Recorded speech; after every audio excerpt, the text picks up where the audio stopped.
jab, uppercut, leave you laid out on the floor. Try to duck and roll, hit and miss, now you counting stars. Should've practiced more, should've hit the mask, get out there more. Claim that you're the best. You gotta show me, son. Actions over words, baby boy. Is you real or what? Talking way too much, world come. Back sports, talking way too much, world come. Back sports, talking way too much, world come. Back sports.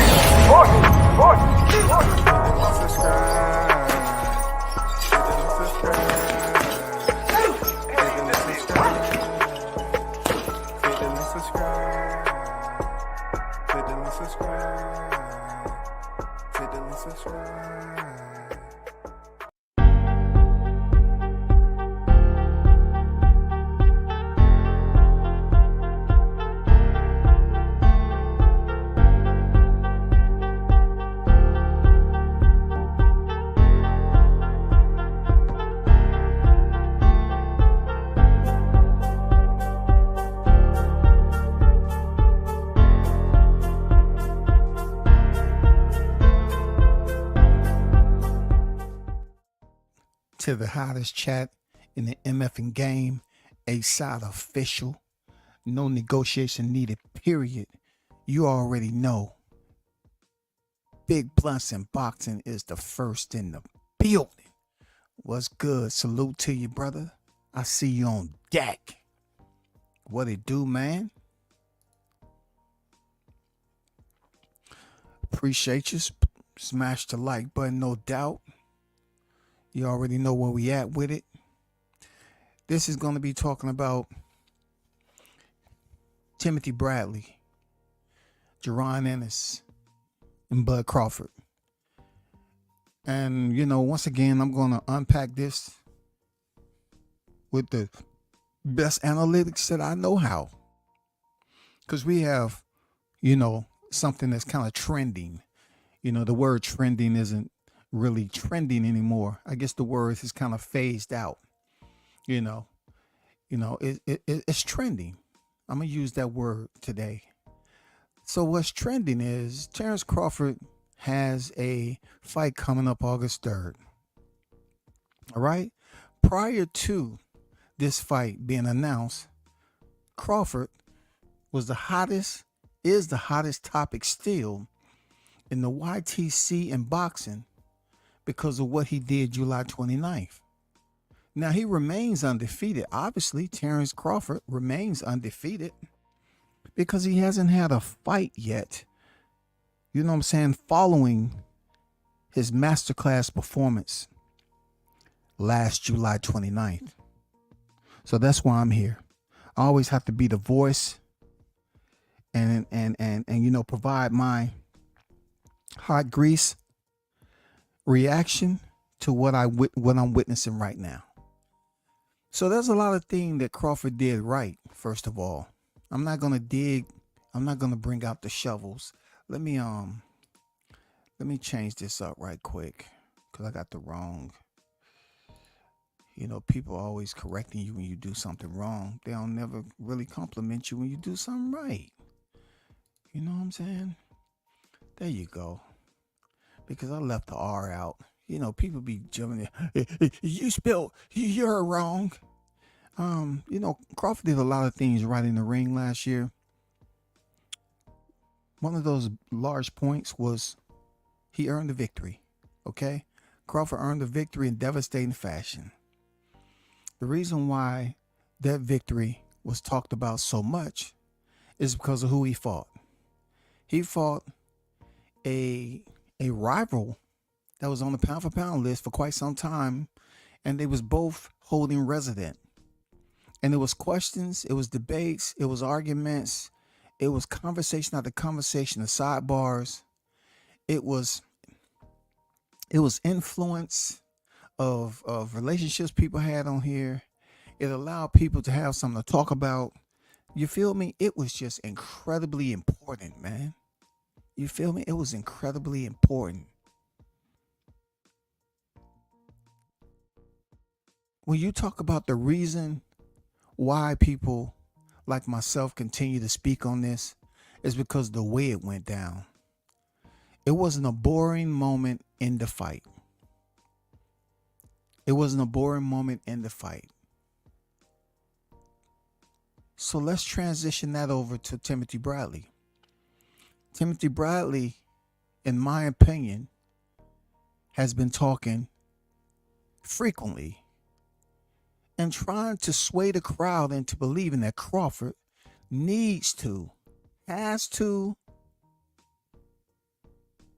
mandatory to fight Jerron Ennis at a division where he's not holding any belts. Now, the strangest part about this is that this is a Hall of Famer. And I'm going to drop the hot grease on both sides, including Crawford.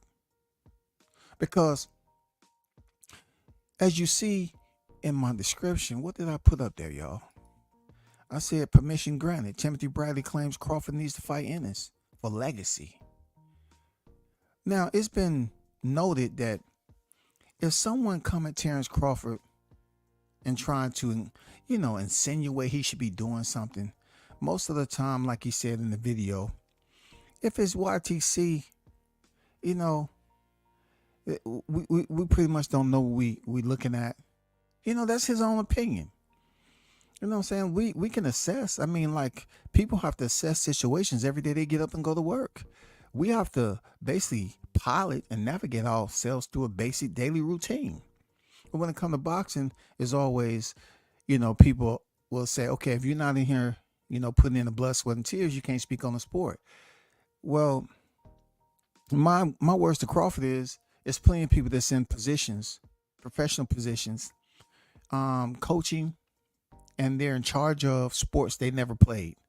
And there are people in positions that are in charge of sports that they may have played but never was at the elite level, and they went on to be championship coaches.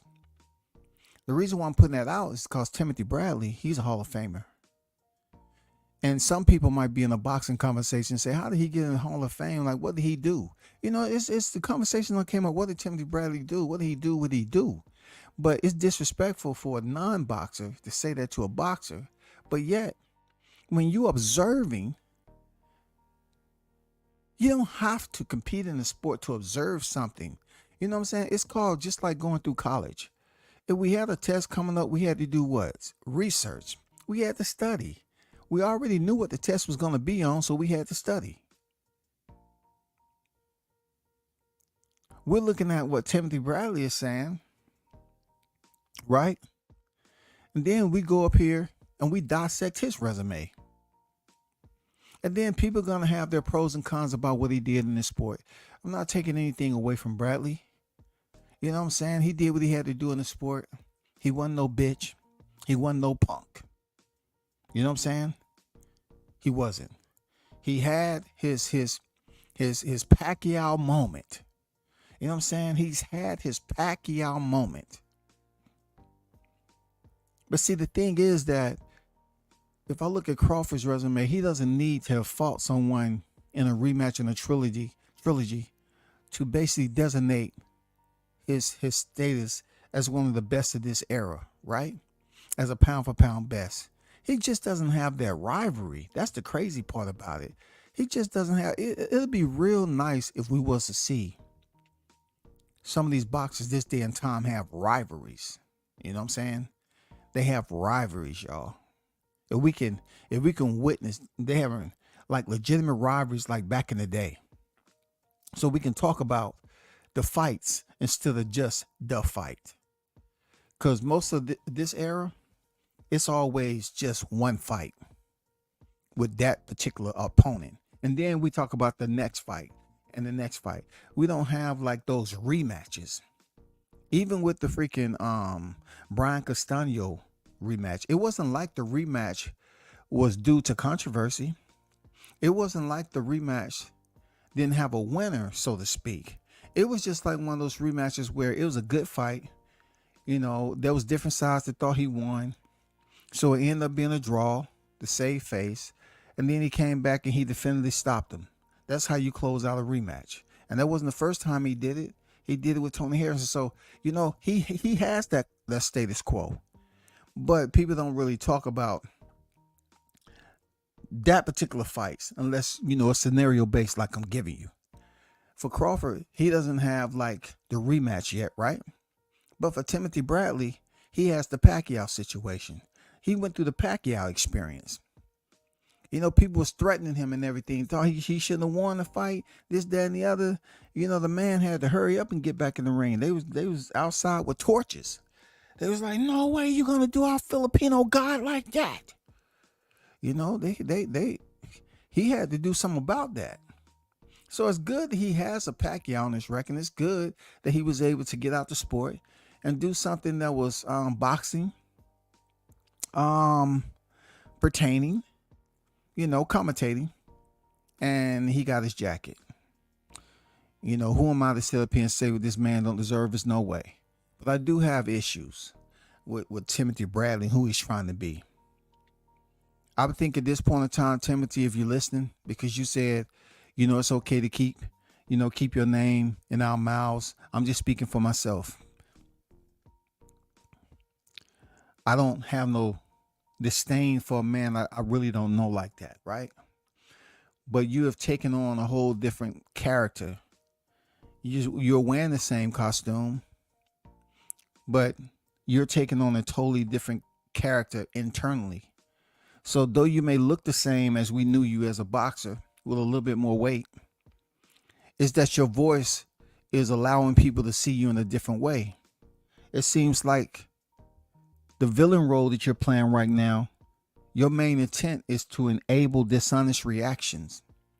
Once again, there, Timothy, the villain role that you're playing right now, it seems to me that your whole focal point is to enable dishonest reactions. Your focus and intent is to say things, and most of what you're recognizable for is the controversy that wrapped in what you're saying. You're enabling dishonest reactions to give more attention to you, and you have just totally committed. Some people saying you're a Sambo coon. I'm not saying all that. You have a job, brother. At the end of the day, you have a job. I totally despise what you said and how you continue to treat and commentate on Jahad Tucker. You know what I'm saying? I really do. I feel some type of way about that because you're enabling dishonest reactions on live television. You know what I'm saying? But this ain't about Jahad. I'm just saying it's despicable. It's tasteless. You're a Hall of Famer, and it's young. Look, the youngins that you have, you supposed to be the OG. You supposed to be the mentor, and you're up here saying negative shit about these fighters, man. And you don't care because you totally committed and turned it over and say I'm willing to do anything and everything to keep my job. So what I see in him enabling dishonest reaction is that Timothy Bradley is trying very, very hard to be the Stephen A. Smith of boxing. Y'all feel me? He's trying to be the Stephen A. Smith of boxing. That is what Timothy Bradley has committed and sold himself to be. Okay? He has totally said, this is who I'm going to be. I'm ready to embrace all the negativity to come with it. Now, my thing is, if you're going to embrace that role, I have to, pretty much assess, the course of action that you chose to take in implying that Crawford needs to fight Jaron Ennis. I haven't heard Crawford respond yet. That's why I had to send Crawford a tweet, because he is good at responding to negative tweets and what people have to say about him. So I sent him a tweet. You know what I'm saying? I said that Terrence Crawford, champ, was Timothy Bradley granted permission to insinuate it's imperative you fight Jaron Ennis? It's for your legacy. That's what Timothy said. Fighters they mention on your 147-pound resume tag you as having fought nobody. But Ennis has achieved less than those big names. Thoughts? Now, most of the time, I'm going to be honest with you, Crawford don't respond to nothing I ask. I'm not a clout chaser. You know what I'm saying? I'm a veteran just like Steve Nelson. You know what I'm saying? If he wanted to respond, he could. And I asked him too. I asked him what his thoughts. So up to this point, I just sent it. I know he's deep in the training camp or what have you. And he's that's absolutely more important than my tweet. But I had to send it out there to him because it was important. Let's get to the article, EB News. All right. It says Timothy Bradley tells Crawford to fight Boots. Beat him. Add your legacy, y'all. Add your legacy. Okay? Add your legacy. This was written July 12th. Okay? It said Timothy Bradley was called on Terrence Crawford to fight Jerron Ennis to avoid claims he is ducking him. Okay? Listen to me. Controversy sells, and then sometime it fails. You're hearing it from WCS now. Controversy fails. Sometimes it fails. Controversy sells, but sometimes it fails. And in this case right here, it's failing big time. Let's keep it moving. Crawford was stripped of his IBF title after failing to face Ennis, who was his mandatory. But Bud, however, was contractually obliged to face Errol Spence Jr. after having stopped him, which meant Ennis became the full IBF champion instead. WCS called that the notification belt. Okay? It's a notification belt. You received it via notification. Crawford then moved to 154 pounds as he will face Israel Madrimov on August 3rd. Ennis' new deal with Matchroom Boxing offers him hope of getting that Crawford fight. All right. It goes on to say, Matchroom are close with the Saudis, while Crawford is also fighting on the Riyadh season first card overseas in August. Once again, his first card overseas in August. Overseas mean they're coming over here, y'all. Boost boxes David Avanesian on July 13th in the first defense of the IBF belt. Provided Ennis and Crawford win their next fights, it may increase the narrative to make that fight. Bradley wanted to see the two face off in the ring. So Bradley wanted to see Crawford and Boots face off in the ring. Once again, the last time Crawford was in the building, right? And people was thinking that he was going to jump in the ring with Spence. It was said that the PBC didn't want anything to that nature. But yet we seen Spence jump in the ring when Porter had beat Danny Garcia for the WBC title. Did he not? Now, granted, a lot of people are going to look at that as a promotional umbrella and say that, yeah, Spence had the green light to jump in there and take away Porter's moment for earning his second championship in the 147-pound division. Am I right or wrong, y'all? Am I right or wrong with it? So therefore, once again, Errol Spence was allowed to jump in the ring with Sebastian Fundora after he had just came off a very thrilling 154 contest versus Tim Tszyu. He jumped in the ring. He said, now it's time to face a big dog, blah, blah, blah. He was allowed through the ropes. Timothy Bradley saying, a face-off? A face-off? Hold up. Bradley that they should be a face-off between Crawford and Ennis. That's puzzling. Very, very puzzling to me. I'm going to get back, though. It said Bradley reacts.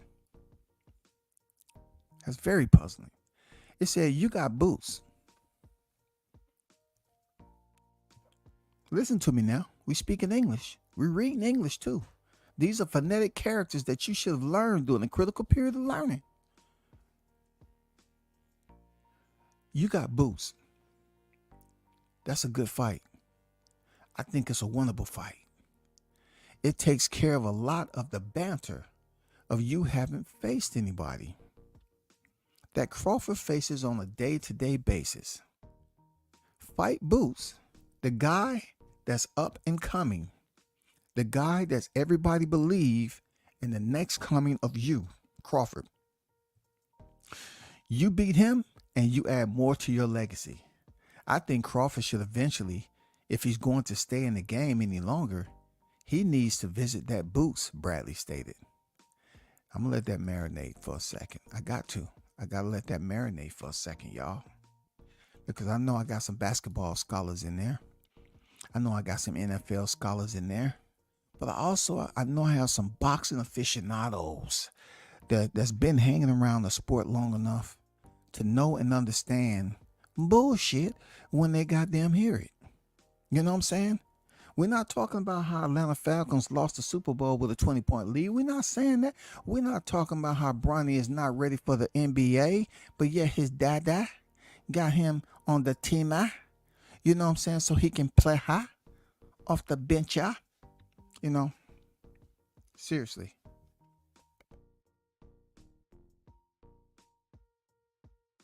So that's where we at with that. Hold on for a second. Let me post this up right quick. While I'm doing this. I forgot to post it on another social media account. Give me a moment.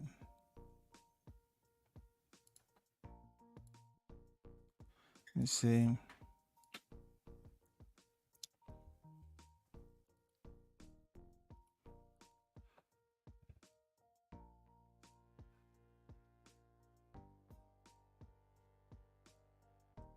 Hold on for a second, you know.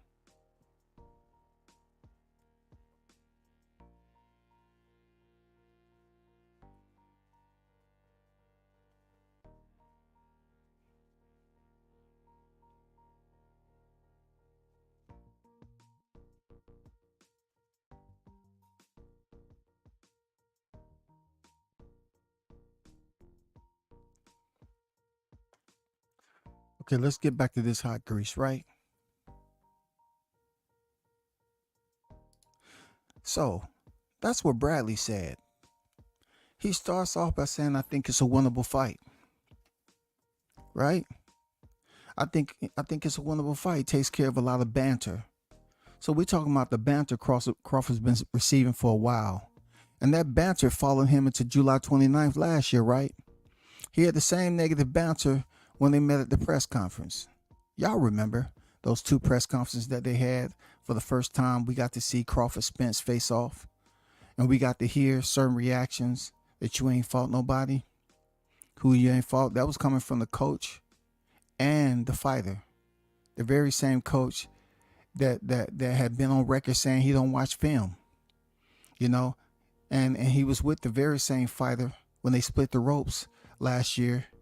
And we witnessed the T-Mobile massacre take place. Okay?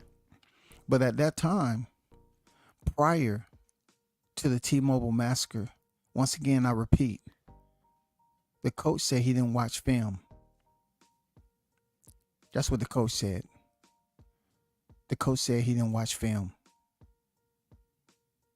Also, the coach and the fighter had mentioned, and they have asked the question, they have made statements that Crawford ain't fought nobody. Crawford ain't fought nobody. Now, granted, when he did step up and fight the Sean Porter, two-time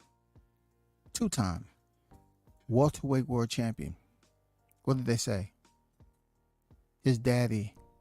He even took this to the legend Mike Tyson. Mike Tyson laughed in his face. His daddy said he didn't train right, this, that, and the other, and all this other stuff. But it was a point in the fight where Timothy Bradley told Crawford on the unofficial scorecards he was behind. So Sean Porter had to be doing something right if on the unofficial scorecards they deemed Crawford to be behind. So Crawford went in there and halted the fight and went on about his business.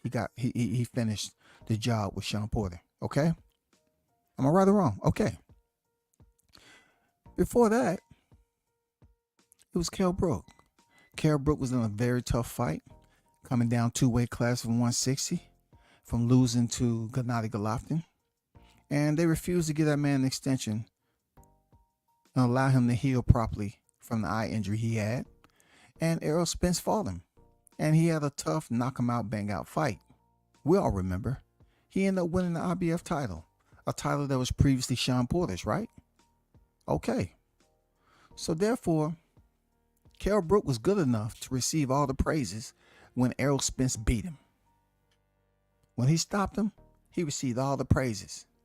IBF World Champion Texas on the map.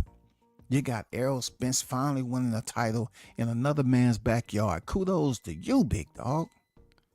Then he would later go on, 13 days after that, have a serious car accident, recover from it, and fight Danny Garcia in his first fight back.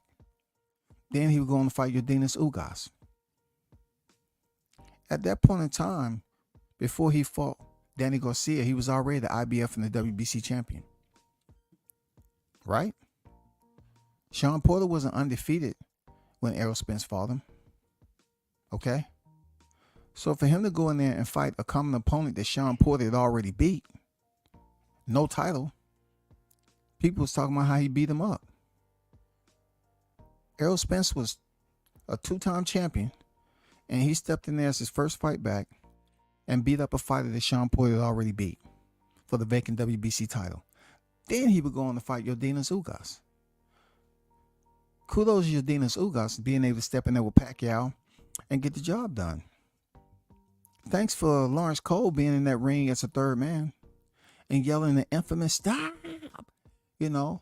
because, Ugas was starting to loosen up a little bit. It seemed like he was landing some punches. You feel me? So therefore, when it comes down to it, what I'm trying to say is, when you look at Errol Spence's run at 147 pounds, it's always going to be up for criticism. Just like they talk about Terrence Crawford run. It's always going to be up for criticism. Timothy Bradley is basically enabling dishonest reactions because he's acting like Jaron Ennis has did more than those individuals that the boxing masses, those critics, criticize to this day, y'all. They criticize to this day that the best fighter on Terrence Crawford's resume is Errol Spence. Kell Brook wasn't undefeated when he fought him. Sean Porter wasn't undefeated when he fought him. And Yordenis Ugas wasn't undefeated when he fought him. But just so happened they had belts, right? Right? So the conversation was quite different back then when people was boasting for Terrence Crawford to fight somebody. Somebody, yeah, you up there knocking out nobodies. Who was Jeff Horn? Who cares about him fighting Pacquiao? Who was Jose Benavidez? All they mentioned, it was who was on the back end of that trigger and who was on the front end. You know what I'm saying? Green Machine. You know what I'm saying? Amir Khan.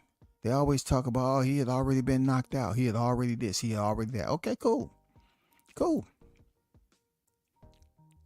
But the hypocrisy of Timothy Bradley enabling dishonest reactions, I'm trying to ask myself, is it the fact that he's really not trying to go in detail about history, or he don't want to provide any analytics because it gets too technical? It's more easy for him to just work with the content or his narratives that he have right now without breaking it down like me, because that's too much work. He might do it in a video or something, but if he goes there, then somebody's going to meet him there. So it's better for him to just keep it over here.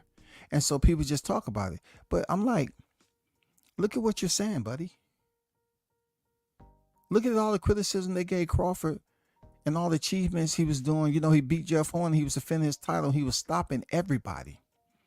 That wasn't the case with Ennis, though.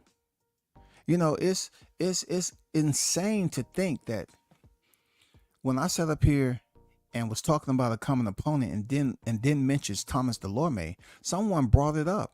And I say, man, I wouldn't dare bring up Delorme at the time that Boots fought him as a common opponent as if he should be mentioned. Like Danny Garcia, common opponent with Sean Porter. Yeah, they fought for the vacant WBC. It's worth mentioning. But not Thomas Delorme, who's coming off 2 losses. He wasn't the same fighter when he fought Boots and when he fought Crawford. Come on. let's keep going in this. Let's keep going. But the chances of making the fight are small, and this is a big risk with very little reward. He won his world title after only being elevated. Meanwhile, if he boxes Crawford at 154, Bud has no incentive. Ennis does not have belts and is a knockout artist with a 31-0 record and 28 stoppages. In addition, Ennis did not fight big names to earn the fight with Crawford, but had beaten several big names before he got the Spence fight. Once again, they say Ennis does not have belts and is a knockout artist with 31-0 record, 28 stoppage. In addition, Ennis did not fight big names to earn the fight with Crawford, but had beaten several big names before he got the Spence fight. What you saying again? I'm just gonna take it as you was having a long night. You know what I'm saying? Let's keep it going. Ennis on Crawford. He stopped Jeff Horn, Sean Porter, and Kell Brook. They exclude all the other names in between, right? Right? Peep this out, because WCS, when I put in the work, people tend to lightly pay attention to it. And once again, it might say pay attention, but it's free. You have the option whether to do it. And I suggest if you're going to do it, at least give it some time and process it. So when they say Jeff Horn, Sean Porter, and Kell Brook on his way to 100% KO rate at 147, which got him the Spence fight, right? Ennis, meanwhile, has plenty of things to clean up at 147. That's facts. He could box Mario Barrios, who is the WBC welterweight champion, in a massive unification. He also has potential with Stantionis, who is the WBA welterweight champion. Right? Is undefeated with a 15-0 record, which includes 9 stoppages. Once Ennis has dominated the division, then the Crawford fight could happen. That is his aim. Okay. So my biggest question is, without putting off any recreational, controversy, right? If by chance Ennis goes and fight a Mario Barrios, right? Who did Mario Barrios? This is one of the things that happens when you have fighters vacating belts, right?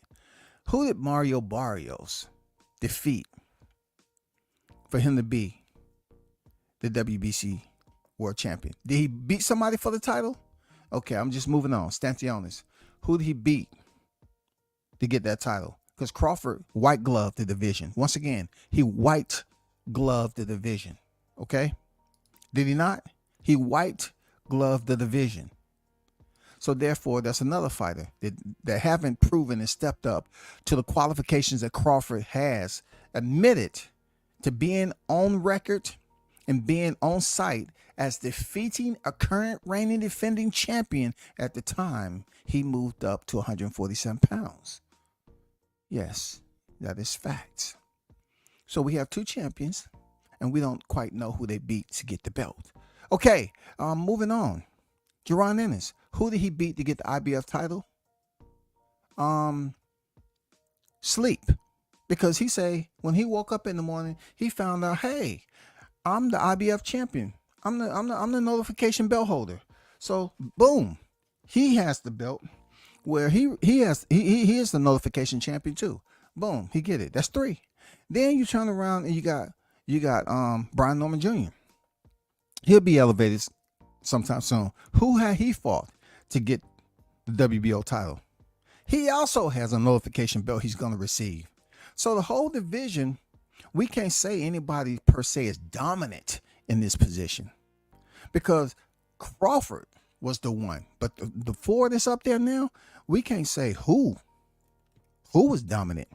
Who has dominated this division just yet? And the reason why I'm mentioning that is because they're insinuating or trying to imply that Ennis has did just that. He is the big name. If Ennis received his belt just like the WBC, WBA, and the WBO champion, how could he be the dominant one at 147 pounds? When Crawford came up there and beat Jeff Horn and been on the knockout streak, and then he would, July 29, 2023, beat the unified champion up there, Errol Spence Jr. How can he be next up only because he was previously in the WBO rankings and then tried to switch up, thinking and guessing wrong that Errol Spence was going to beat Terrence Bud Crawford? There's a lot of selective amnesia that's going on when Ennis is asked about, you know, the 2 times the opportunities he had and them saying they was loyal to Showtime. You know what I'm saying? Because BLK may have wanted to sign them for a couple of fights. All these people that wanted to be BLK executives, they were silent partners. They was making things move and groove and came out to be doo-doo. Dookie. Fresh dookie. Let's go on to the last para. Okay? I am not sure if Terrence Crawford wants to fight or not. He went out publicly a few times saying he's not looking my direction. He's not looking my way. I am not a big enough name. I am not this. I am not that. But there's no one else left for him to fight. Either you fight me or you fight nobody, Ennis said. Let's briefly speak on that. Either you fight me or you fight nobody. No Brian Norman Jr. is there. Him and Bud Crawford has sparred before. Now, you want to talk about common sparring partner? I can't even call Brian Norman a sparring partner because he just was there to get work with Bud. So they didn't spar numerous of times like Ennis and freaking Brian Norman did. Okay, they didn't spar. Crawford and Norman didn't spar numerous times like Norman sparred Ennis. Okay, but if you're gonna talk about who has been in there with some names that we can brag about, you know what I'm saying?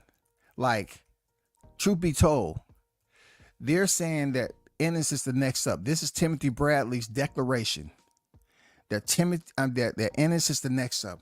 Ennis received the notification belt. Ennis fought Korean Chulik and Roman Villa. Okay?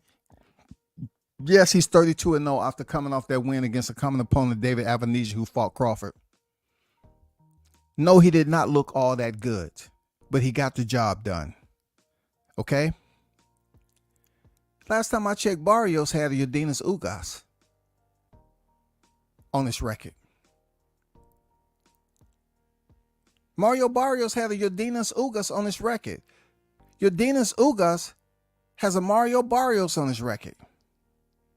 He has an Errol Spence on it. He has a Manny Pacquiao on his record. He has a Sean Porter on his record. He also has a Thomas Delorme on his record when Delorme only had 2 losses. He has a Ray Robinson that Jim loved bragging about over there on his record. He has a Jamal James. Yes. Omar Figueroa. He has these fighters' names. Yes. That's what Yordenis Ugas has on his record. So Barrios has Yordenis Ugas on his record. Okay? He has a Keith Thurman on his record who's been in there with a Manny Pacquiao. He has a Gervonta Davis on his record. You want me to keep gassing it? Keith Thurman, 30-0. He has a Mario Barrios on his record. He has a Manny Pacquiao on his record. Josecito Lopez, Danny Garcia, Sean Porter, Luis Collazo, Robert Ghost Guerrero, Leonard Bondu, Julio Diaz. Yes, he has those names on his record. What? He has these names on his record. Mario Barrios, 29-2, 18 knockouts. So why is Timothy Bradley sounding delusional to me? Because I haven't laced up on their level before. But I do have the capabilities to assess certain situations. I do, man. You know what I'm saying? How can he have the best resume? How, bro? How are they saying if look, if your compeers, your champion colleagues that's in the same division receive their belts the same way, and just because we're talking about experience, we're talking about numbers, the numbers game. We already know the eye test is not everything. We seeing that shit play out in front of us all the time when we have a fighter that's got numbers and then say, well, he ain't fought nobody. Well, I'm here to break it down and help y'all understand that I said earlier, controversy sell, and sometimes it fail. This is some controversy that's failing by Timothy Bradley. Because you're trying to boost up Jaron Ennis because his name is out there. But he just fought a David Avanesian who fought Bud. Of course, there's other fighters that receive. I can see if his colleagues have received the belt, differently, or they wasn't champions. But how do you rate Jaron Ennis above when everybody's format and their delivery is the same way of their championship belts, man? Somebody explain that shit to me. How, if every the same format in the aftermath of Terrence Bud Crawford, white glove in the division, Jaron Ennis' name continue to come about all of a sudden when you talk about comparisons of fighters that's fought other fighters that was somebody at 147 pounds or fought somebody at 140 pounds. That's a big name star. How are you trying to convince me that Ennis is the guy for Crawford? How, Timothy? How are you linking this up? I'm no way, shape, or form trying to disrespect you or trying to rate your stupidity because you are a Hall of Famer. But there comes a time, if you can read and do commentary like me and you got producer notes in front of you, you can look up the same information I am. How do we compare Mario Barrios' record? And he's a WBC champion, right? How are you going to tell me the names on Mario Barrios' freaking record with Yordenis Ugas, who's been in there with who he's been in there with? And Barrios has a win over here, bro. Oh, you're just going to say, Timothy, just because Jaron Ennis is undefeated? What about Keith Thurman, former unified champion? Where do we compare this with the experience of Mario Barrios stepping in there with Keith Thurman? Who do we compare on Jaron Ennis' resume that compares to this? What name? Just the same stuff that y'all was talking about Crawford, right? That he ain't fought nobody. You say he ain't fought nobody. This man has stopped everybody at 147 pounds. You said, not you per se, but the fans, the critics were saying he ain't fought nobody. So now we have a smooth dilemma here. We have a 147 pound division that's in recovery. It's in recovery because Crawford had it on lock. Spence had it on lock. That finally happened last year and we determined who was the best. And now they have moved up to another division. Now, what are they supposed to do? Everybody was talking about how it was hard for so-and-so to make weight, right? So now Timothy is trying his best to sell a poor, divisive narrative that Ennis is the best when his colleagues all pretty much received their belts the same way. So therefore, we have to go off resumes. We just can't have that O now. We can't have the O. We can't have the O because last time I checked, Mario Barrios is a 2-division champion. Mario Barrios is a 2-division champion. Am I right or wrong? Is Mario Barrios not a 2-division champion? Isn't he going to receive his WBC belt the same exact way as everybody else that's receiving their belt? So if Ennis received the notification belt along with everybody else, don't we compare resumes? Right? Is Brian Norman Jr., does he have an O on his record? Yes. Does Ennis has an O on his record? Yes. Does Stantionis has an O on his record? Yes. Does Mario Barrios has an O on his record? No. Okay. Who he's fought? Let's go down the resume. Boom, we have. Is it better than Jaron Ennis? Yes. So what are you trying to sell us, bro? I love to hear the boxers always talking about the content creators. They don't know what they're looking at. That's what Crawford, that's what you said. But if you pay attention to something long enough, you can study it. That doesn't mean we have the ample amount of training up to this point to be able to go in the ring and go rounds with you and know everything. That's why you're the pound for pound best. That's why you consider one of the best of this era. That's why they keep talking about you. But to put the disclaimer out there, we don't know what we're looking at. It comes to the times like this where you have a Hall of Famer who has been around boxing long enough to understand that him boosting Ennis comes with what? Debate. And the debate is he don't have the best record at 147 pounds. But yet people keep on talking about he's a knockout artist. And he went in there and needed the referee to stop the fight with him and David Avanesian. And he didn't look impressive. Crawford has looked impressive when he was white glove in the community. The welterweight community. He looked impressive. Even the fights they love bringing up. If you want to talk about Green Machine, they love bringing it up. But you know what they won't mention first? Is the results. They always go back, oh, he was dropped by Green Machine. Kavalaskis, he hit him hard. He showed him he had some sting. And they won't even mention the fact and what he did to Igis Kavalaskis after the supposedly being dropped. They won't say it. Just like Gamboa, they're always talking about, let's show the clip of him putting Crawford on wobbly legs. But they won't talk about what Crawford did in the same round. They won't do it. Why? Because we live in a world of perception.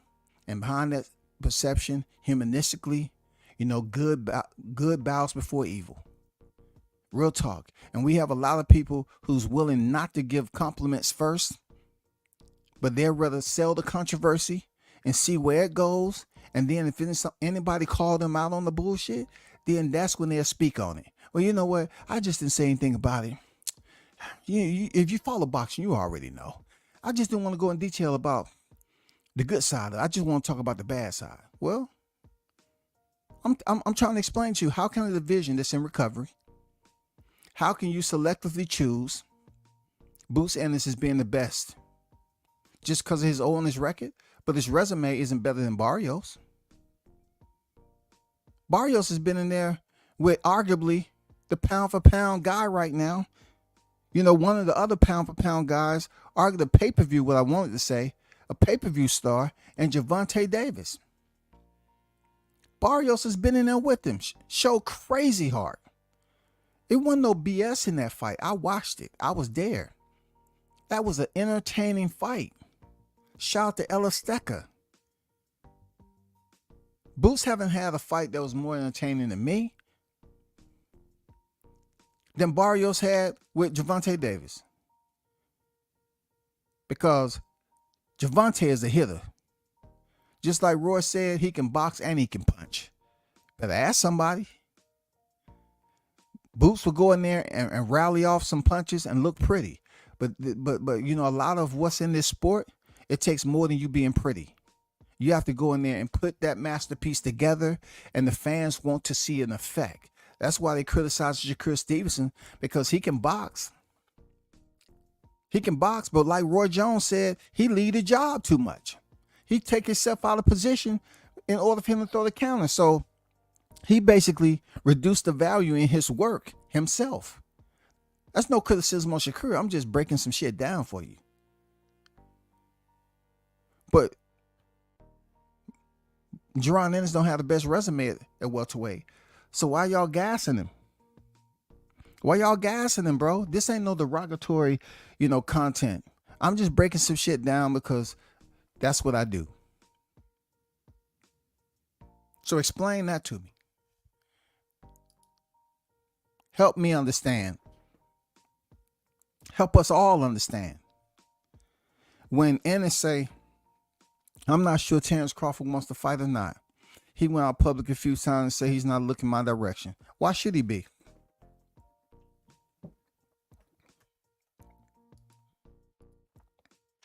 Why should he be, bro? I know. You know, this is the first time y'all heard somebody break that division down like that. And I get it. I don't try to be first to shit. I just basically using my imagination, the boundaries and shit sometimes can be breached and that shit just spill out into space. But when I look at Jaron Ennis' resume with 29 knockouts, right? The more recent coming off Avanesian, Roman Villa. Do y'all remember him? Tailor-made stylistically, won nobody until he fought what? Rashidi Ellis. Who has Roman Villa fought after Jaron Ennis? Nobody. That was last year now. What about Karen Chudikin? Didn't look well in that fight at all. Are we going to talk about Custio Clayton? Mr. I want to do a commercial for Posturepedic Pillow. Just give me one and I'll show you how to lay my head on it. Yeah, he didn't come to fight that night. Thomas Delorme, no comment. Nothing. Sergey Lipinets, yeah, shout out to Sergey, former champion in 140, lost to Mikey Garcia in a tough fight. But he went back down to where his home was. He stopped him in the 6th round though, but Mikey had already beat him. Sergey was 16-1 when he came in there with boots. Headbutt, Van Heerden. Who on his resume we talking about, bro? Who? A brew? Let's talk about Bakhtiar Yurabov. Dude's like 4'11". He ended up stopping him in the 4th round, but bro, come on now. Who on Jaron Ennis puts him in front of Mario Barrios? Somebody explain that to me. Can anyone explain that to me, please? Respectfully. Can y'all please explain that? How is Ennis getting all this attention from Timothy Bradley when Mario Barrios has a better record than Ennis? And the only connection that you want to do if you're saying, oh well, I'm gonna do the triangle theory. Yeah, we love the triangle theory. Ennis, he can fight Barrios and get that belt. And then if Crawford beat Marjamov, then it can possibly set up. Listen, if Crawford's quest or his manifesto has him picking up the IBF 154-pound title later on this year, that is definitely a bigger priority than him fighting Ennis. And furthermore, the only one that's having incentive in fighting the other is Boots. Boots is up here trying to fight a legend. Crawford is deemed a legend of this era. 2-time undisputed. When they say high risk, low reward, absolutely. It is low. Super. Get low. It's low. Barrios' record is better. So if you're going to say, okay, Boots should start cleaning up the division, he should fight Barrios.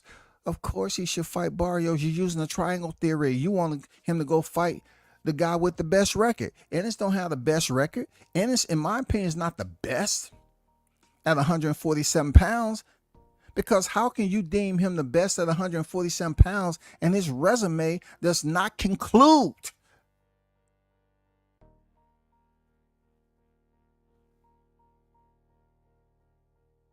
How?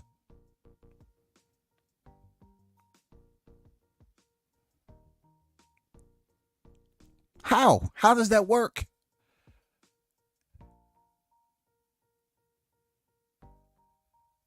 It's not a unanimous decision, bro. We can get some casuals out here that can explain you the confirmation is not in yet on him having the best resume at 147 pounds. So you know where I'm going with it, right? You know where I'm going with it. When they say Crawford haven't fought nobody at 147 pounds, this is from the 2-time coach trainer of the year, right? Him and his fighter, that wasn't paying him, obviously, they agreed that Crawford ain't fought nobody.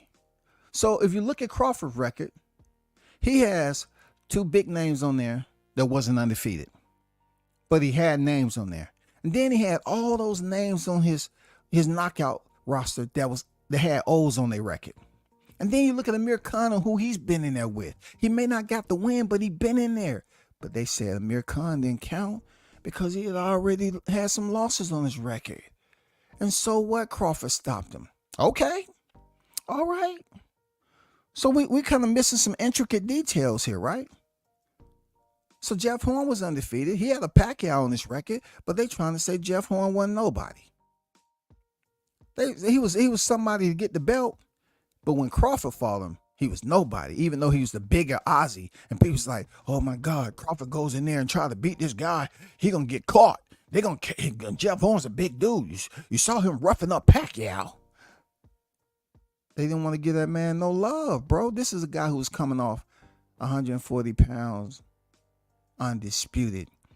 And though it would take him a little bit of time to get the fight with Spence, it finally happened at what I deemed the perfect time. It was the perfect time because both of the fighters really got paid what, you know what I'm saying, what they was worth. They got paid. So no one went in there like it would have been for Crawford fighting for net pay and saying, damn, I'm having a fight of this magnitude. But yet my bank account though, you know, they could have been facing the same shit that Nate Diaz going through with the promoters. Like, I can't pay you the other $9 million. At least they was compensated well, but also Crawford was compensated handsomely. Because Timothy Bradley is up here talking about his legacy, Crawford's legacy, but Crawford was paid full. His legacy of beating Spence, undefeated 28-0, and becoming 2-division undisputed, the first male boxer ever to do it. And we really having a discussion about Jaron Ennis, and we really listening to Timothy Bradley. Timothy, I'm pretty sure, you know, they don't send you the link. Seriously? You up here trying to push Ennis? Why are you pushing him so? And he doesn't add up. The numbers don't add up. Whether you're looking up top in the red and green and then dropping down below. You can't look at the numbers up top without looking at the names below, homie. You've been in the game long enough, bro. You got the jacket. You got the t-shirt. Now, let's not act like you can be a commentator, but yet you have selective knowledge on certain areas. Let me remind you, if you look up the numbers at top, you better look at the names down below, because we all understand that, Timothy, that it can be quite deceptive, right? Right there, Timmy? If you're wearing the Hall of Fame jacket, you need to do that Hall of Fame research. Just like you be up there criticizing them fighters when you're live, you need to goddamn hold that same accountability to yourself. You know Jaron Ennis don't have the best resume at 147 pounds if these fighters are in recovery from Crawford relinquishing the belts and have one stole from him. You know Mario Barrios has been in there with the better opposition. All the other three, they have to fight each other, bro. Why does he need to fight Barrios first? Why don't he fight Brian Norman Jr.? They sparred each other. Why don't he fight Stantionis? If those are considered the more easier fights, I mean, why go for Barrios? What is Barrios supposed to do for a Crawford? Why would that fight with Barrios line him up for a fight with Crawford? It makes absolutely no sense for anybody to be up here trying to debate this as if it's criterion there that proves that this is the way it's supposed to be. Triangle theory, conspiracy theory, whatever theory you want to use. Why would it make any sense for Crawford to get any benefit fighting Ennis, who doesn't even have the best resume? He doesn't even have a qualified opponent down there that we're talking about at 147. Look, 147 pounds is so dense right now. It's not even a common name that they're linking up with the other. It sounds like they scared to bring Brian Norman's name up. Brian Norman is 1-0 up on Ennis. His last fight was more exciting than any one of Ennis's fights. If you take the Avanesian fight and you take the fight that Brian Norman just had, which one they gonna want to see again and how it played out? Because I know goddamn Brian Norman was doing better work on the ropes than Ennis was. Ennis was getting lit up on the ropes.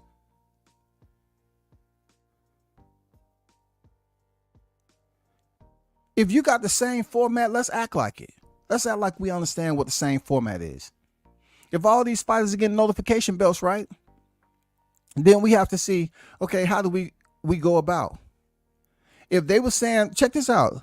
This is gonna, pop the bulb on, flip the bulb on, so y'all can see a lot brighter, right?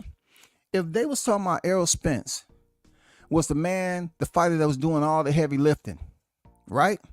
So therefore, he fought the Kell Brook in his backyard. He fought the Sean Porter, right, who was former champion. And then he fought Yordenis Ugas. Now, he fought the man for the grand finale. For the grand finale, he fought the man. Now, he fought the man that was ahead of him on the pound for pound list. So regardless of how many belts he picked up, he was a unified champion, would dressed him up real nice for the climactic collision of him stepping in there with Bud, who's already a 3-division champion. You know what I'm saying? So therefore, why isn't Ennis trying to fight Brian Norman Jr. or Stanthionis? Are you in a rush to unify the division because Crawford ain't there yet? And I'll shake my head if Crawford even think about, just because Turkey Ali Sheik is on his side, give him money to drop back down to 147. What's the purpose?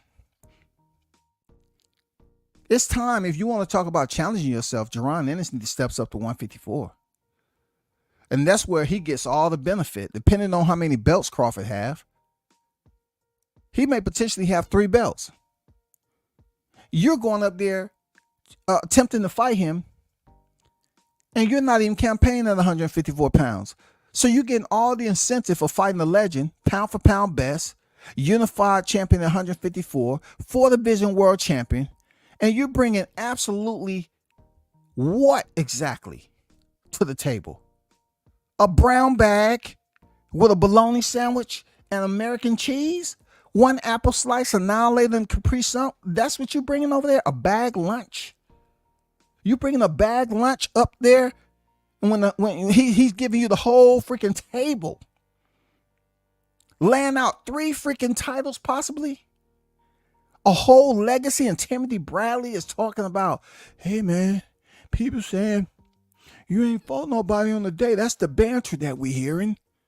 So therefore, man, you should. It's asinine there, Timothy. Have you bumped your head, brother? There's no criteria that says that Boots should get a freaking fight with Crawford just based off name and being 2 brothers in the sport, 2 black fighters, being a former champion at welterweight. This is asinine, bro. Asinine. If you don't want people to start disrespecting you, bro, and rating your stupidity because you're trying to be the Stephen A. Smith of freaking boxing, man, you need to really understand there's going to be times like this where somebody's going to, basically help identify certain areas that you're missing.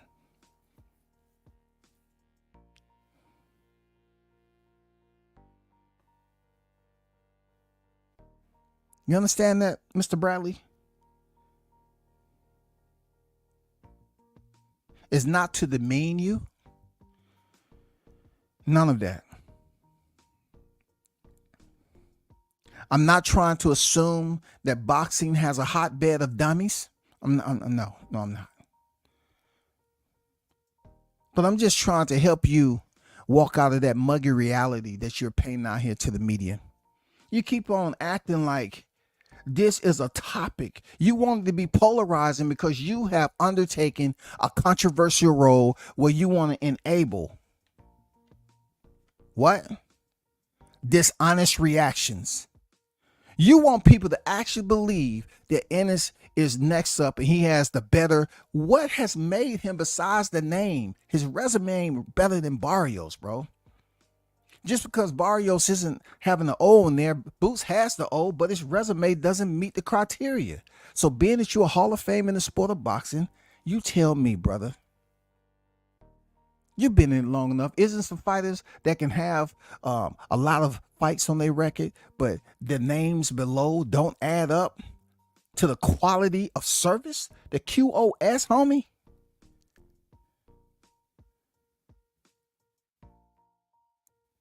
You know how that works? You wearing the jacket now, homie. So Bradley, you can't come up here and act like you don't have the wisdom of time. You a Hall of Famer. They deemed what your accomplishment was in the sport of boxing to be acceptable and accredited, to be approved as an International Boxing Hall of Famer. Now, since you got the jacket on, don't come in here acting like, oh man, well, when I put that jacket on, it started having some side effects from the Provodnikov fight. I started to lose my memory a little bit. It's only certain things selectively that I remember, and other things I forget. We're not believing it, man. Stop pretending. If you're gonna accept the role of Stephen A. Smith for boxing, you have to understand that when you're absolutely showing your ass, man, and you're trying to push a Boots Ennis as if Crawford needed for his legacy, that is disrespecting fighters who are absolutely on your level. And to say that y'all always say we don't know shit about boxing, but when you make comments like this, Timothy, it almost gives me the impression that you want to pretend like you don't know shit about boxing. And this ain't the time for that. You're talking about a pound for pound fighter still. He's about to step in there at a higher division. So you had to get permission. You had to get permission to talk this talk and have people, I mean, y'all busy riding freaking, Crawford's cloud. Should call it cloud chasing. He's getting ready. He's about to fight in a couple of weeks. And people up here talking about what you deem important as Boots Ennis should be a fight.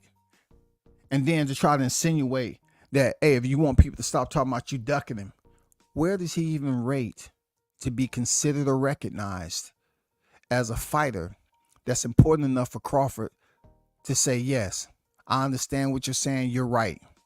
His resume is not better than Mario Barrios. David Avanesian was a common opponent. So if y'all gonna bolster up David Avanesian, just like Crawford put out there, oh, he world class now, huh? Well, guess what? He was the EBU champion in November. He's supposed to fight before they scratched that fight and brought him into Omaha, Nebraska, right? So if we're gonna act like it's a hotbed of dummies in this bitch, we have to look at it like, what was he when he stepped in there and fought Crawford? Was he a less of a fighter? Was he less of a fighter when he stepped in there with Crawford, or less of a fighter after Crawford knocked him out and flatlined him? Because from what I seen, he was still landing punches when he fought Ennis. Right or wrong? You know what? You don't have to answer that. You don't have to answer that. Because sometimes when people say right or wrong and there's too much right to it, it becomes a fear factor, goddammit. Timmy, you know that. It becomes a fear factor, bro. You got the jacket. You say you was in the military, you know goddamn well integrity is everything, brother. You got Desert Storm, right? So you holding down the name of Desert Storm, but it just seems like you kicking up dust in the desert. Why are you causing so much conflict of entry? You need to think of Desert Storm in the way we supposed to go over there to combat and be as a unit. Boxing, you had your compeers, y'all fought. It's supposed to be a common respect amongst your peers, right? That's how it is in the military, right, Timmy? So therefore, if it's a cohesiveness that's supposed to be within the unit for it to run effectively, don't you think the platform that you're on right now, You should stop up here faking the funk, trying to convince everybody that Boots Ennis is next up in line for Crawford because of something weird, strange, whatever you want to call it, that he's qualified over everybody else in the division who received their belts the same way, the same freaking format, because Crawford left and went to 154. It don't matter if he's a champion in recess. Everyone is receiving the notification, bro. And you're saying that just because the banter's out here in boxing, a group of people that are so dysfunctional, you're trying to say just because they're talking about the fight, he's supposed to lower himself for a fighter who Pop said they was loyal to Showtime, and then Showtime already was on the runway. All they doing was loading up the cargo department, and they was flying themselves out. They was just waiting on the tarmac. Let me see what this July 29th. Okay. How the field looking out there? Okay. Yes, it's fight day. Finally. Everything's loaded up. We got the whole crew on deck. The pilots ready. Okay. Let's see. Because I told him, if Errol Spence come out on top, we might have to shut the engines down and do the rematch next year. Let's just have to see. We have to see if we make this money back right quick. By the time the 7th round ended, Showtime was out. Wings spread it. You are cleared for takeoff. Charlie 14-39. You are cleared for takeoff. Roger that. Charlie 5390. We have liftoff. Wheels in. We're in the air. Elevation climbing. They was gone. After that 9th round demolition, and Harvey Doc had to come in as a first responder, it was gone. Showtime was in the skies. They left. Look, everybody left Errol Spence, man, even his coach. His coach was headed over there to AJ. For real. I'm gone. He was out. Showtime, gone. One thing I will credit Errol Spence for that, Timmy, is when he fought Terrence Crawford, he was qualified. Both was qualified, especially Errol Spence, because he was the unified champion. He went in the backyard of Kell Brook and fought that man. He fought Sean Porter in the West Coast. He fought Yordenis Ugas. They had belts. I'm not going to apologize for helping you understand something you should already know, that Hall of Famer. You know that Crawford was the man at 147 after that. And everybody else is basically picking up his leftovers. So for you to deem Jaron Ennis as a topic of conversation is basically saying the people that are out here listening, collecting data. Come on, brother. You want us to shamelessly act like we don't know shit about boxing, all because we're not lacing up gloves and we're not associated with the gym? You're trying to say we don't know shit about boxing and what you're doing? Yes, we know what you're doing. Controversy sells. And you have an intimate connection with it right now. You have told whoever that's in that office that you would do anything and everything, and you don't care who gets mad. So I'm wondering, why have Crawford not corrected you on this? You must have had the call, because you remember the last time you was up here talking greasy. You saw them, the white, you saw them eyes over there, and goddamn, hey, when he called you up, he FaceTime you, and you felt you need to go in the closet and take this call, and all you saw on the screen was them white eyes talking to you, right? You know how Crawford dip his head down, right? Just like this. You know how he dip his head down, right? Timothy was in there saying, yes, yeah, but hey, Hey, buddy, why do I have the pleasure of getting this call? It was just, I just called you up there, Tim. I thought we was cool, man. Like, we go way, way, way back, man. I heard some things. I just wanted to call to see how everything was going with you. See if anybody's pressuring you or something like that. I just wanted to kind of get a feel for what I'm dealing with right now. I didn't think you'd be saying those unkind words about me. No, it wasn't intentional, man. I got my new job. Hey, hold up. I understand. We all have to cross those bridges sometime or another, but this is what I want you to do, Timmy. I think it's a bunch of bullshit what you said about me. Okay? Now, I want you to do one thing for me. I want you to publicly apologize. Else I'm have to come do you like your Jody. You know what I'm saying? I'm about to go over there and pop you on that big ass head of yours, right? But do me this one. I am requesting that you just apologize and and say you was in the moment. So now bringing us in full rotation. He comes out while Crawford has a fight. So I'm trying to determine if this just to give attention to the fight, which in my opinion, the trailer gave all the attention that we need for this fight, right? Because boxing has this trending format that every time a big fight come up, it's always some type of controversy comes out, man. I mean, always some type. What was the controversy with Ryan Garcia and Devin Haney? That he was acting crazy and all that shit, right? It's always some controversy. This is the controversy. Now Timothy is saying that that Terrence Crawford needs to fight Ennis for his legacy. That is preposterous.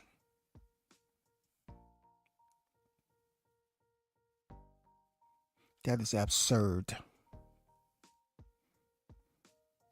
When you're talking about making charitable donations to the most dumbest comments that I've heard, yes, thank you for your motherfucking service, because that is stupid. All of you that's out here is not even having one inclination as to how I'm breaking this to you. I don't like to use break it down all the time because people are like, he didn't do anything special. I didn't, bro. But listen, I haven't heard any one of you all, dissect it. That's all I'm doing. It's almost like being in science class, man. You know what I'm saying? When you first dissect your first frog, you was like, God damn, we fucking this frog up. Even though it was still dead. This should be a dead topic. Why are we keeping this shit in the lab? Why? We saw what we saw at Wells Fargo. I'm not saying Ennis is not a non-talented boxer. He does have mad talent. But as far as him having that overall excitement factor like a Terrence Crawford or Gervonta Davis, man. You know what I'm saying? Jess Bam Rodriguez. Stop to throw him into the equation. Oleksandr Usyk, man. To Beterbiev. There's fighters out there that gives you that performance value in its totality. They're out there. They exist. But Timothy Bradley, you bringing up Jaron Ennis when he doesn't have the best resume at 147 pounds, and your way of kind of smoothing that over with the triangle theory is to say, okay, Jaron Ennis fight Mario Barrios, and that's enough. No. Errol Spence was deemed qualified because he was a unified champion. He had all the rest of the belts. So Crawford's already white gloved the division. Why can't Ennis get all the belts? And then, like you said in the article, Timmy, you said if he selects to stay in boxing, he needs to fight Ennis. Okay, why don't Ennis do something that Crawford has already done? He's already unified 2 divisions. So why don't you just give him one? Just like he was on the list with the only other fight on the 4-belt era, undisputed, outside of that division of a B-Hop and JT, Jermaine Taylor. Do something special. We haven't seen you do nothing special. But Timothy somehow is waving that key. He having that key around his neck. I I mean, what's the agreement y'all have, brother? What's this agreement that you and him have, man? Why are you boosting? How can you tear down or discredit Crawford for fighting Boots Ennis based off banter? When have you, of all people, because your thing is, Timothy, you say, I like when they keep my name in their mouth. Like you all about to smoke, right? That's what you said. That's what you said. But now it just seemed like you lit a smoke grenade and you're trying to help, you're trying to make everybody believe that it's a reason behind that, bro. It has nothing to do with the mission. This is not a mission which you're trying to convince the people of something they already know. They already know this is insanely stupid. You're donating to ignorance. You a Hall of Famer, and you up here trying to convince the fight fans, whether they be hardcore, die-hard, or casuals or temporaries. You're trying to convince that Jaron Ennis brings something to the table when Crawford already had 3 divisions to his name with a WBO title, and Spence had 3 belts, and y'all was saying he didn't bring nothing to the table based off of Ricky. What? Y'all trying to say like Ricky Burns didn't matter, and that man went over where to get that belt? Man, come on. They want to say, well, you know, he didn't do anything. Well, nobody cares about that. Nobody cares about that. We don't want to hear about that. Nobody knew him. So we're talking about people that's unknown early in Crawford's record. Where the hell are we at right now when it comes to Ennis's record? A Delorme? Because nobody know Villa until he fought Ellis. And Ellis has been such a hiatus of inactivity. Man, come on already, bro. Oh, bro, this is just, this ain't fair, bro. Because, you know, I may have a military career, but I don't have a freaking, I don't have a jacket. I didn't put the time in. Timothy Bradley put in to obtain this knowledge. I didn't, bro. I'm not as appealing. When I speak, I'm not as appealing. You know what I'm saying? That's why, you know what I'm saying, I try to explain to people. It's up to them on whether they want to hear what I have to say. And when they're hearing it, if they're listening. Let me get to this chat right quick. The hottest in the MFing game, man. Let me see. I'm not going to be able to go through everybody, man. You know what I'm saying? Shout out to Mr. International. Toby Bartlett is in the building. Salute to the fight fans across the pond, man. You already know what it is. Salute WCS and the hottest. What's on the YTC? Hottest chat in the YTC. We're global. Baby, we're global. You already know it. Salute to you. Shout out to Streets on Deck. Yeah, Timothy Bradley up here trying to convince us that Boots Ennis is the top tier, you know, next in line. And you know, all the work that Errol Spence did with picking up 3 titles. Ennis doesn't have to do that. Because see, at that time it was different. But all of a sudden, you get a fighter who has swiped the 147-pound, cleaned it, sanitized it, polished it, and left it immaculate, and moved up in weight. All of a sudden, you want him to go back and grab the mop again?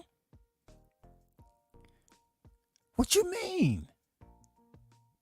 What did so-and-so bring to this freaking challenge, man? What benefit?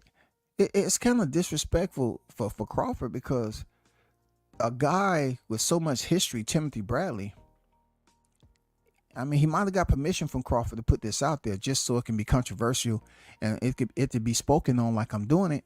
But at the end of the day, you have to look at it like the only one that stands to benefit from this is Ennis.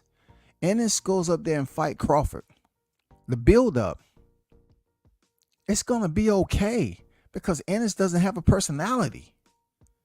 If you remove a glove from the fist, that allows that glove to become a weapon in the ring, right? If you remove one of Ennis's glove and place it on the ring, that's pretty much his personality right there. If you just lay that glove in the ring and people gonna say, hey, don't touch that glove over there, that's Ennis's. Nobody's gonna give a damn about that glove. They're gonna say, oh, okay. They say, hey, why that glove? Oh, that's just Ennis. He left it over there. Oh, y'all want to know? Just leave it there. He gonna come back. Ain't nobody gonna give a damn. They say, oh, that's his glove? Okay. That's his personality. It's just like a glove with no hand in it. It's just sitting there. Huh? Is that the glove he fought Avanesian with? Nah.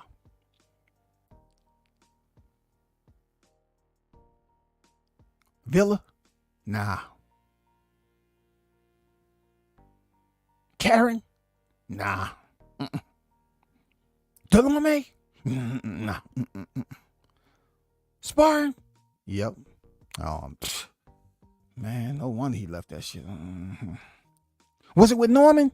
Nah. Oh, dang. Okay. Shit. I'm telling you, man. That's all I'm saying, bro. D-Lo in the building. What's good? OG, Bruce Gas, Boxing, Jazz, and more in the building. Bruce Gas, Cannabis Education and Entertainment TV on deck. He said, who cares about what Timothy Bradley says? Well, being that he's in a position and his placement behind the mic there, Bruce, he has a voice. And that voice is broadcasted out to millions. He was the same one up there saying Jahai was going to get his blue ticket. And that was so disrespectful. But, you know, I'm just telling you, he's committed to being the Stephen A. Smith of boxing now. He wants to be the most controversial.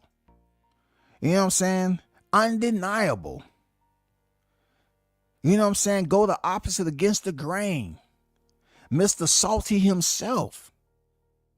I want all the smoke. If you want to give it to me, I'm going to criticize whoever you're attached with, and you come and check me on it, I'm going to remember your name. Come on, bro. Shout out to Blue Hustle on deck, man. What's good, bro? Salute to you, man. Pugilist on deck. Benedict Bradley switched up on Bud. He fake. That's what it seemed like, man. But I think he got permission because look, Crawford usually respond, right? He responded to all the stuff that's going on with Shakur, even with Shakur and Carrington. Carrington came out and checked Shakur, talking about he need to be more entertaining and all that. He tweeted about that, right? He tweeted to Shakur, talking about, hey man, they feel the way they feel, you feel the way you feel. F them. So you know that's why I sent the tweet. I want to see, can I get a response for once? You know, everybody else be dogging. That's my guy, though. I'm not switching up on him. But I just sent him a tweet and said, you know, hey, how do you feel about that? I'd like to know your thoughts, man. That's all I'm saying. That's all I'm saying. He say, did Andre Ward keep Tim check more when he was with him at top rank? Just a thought.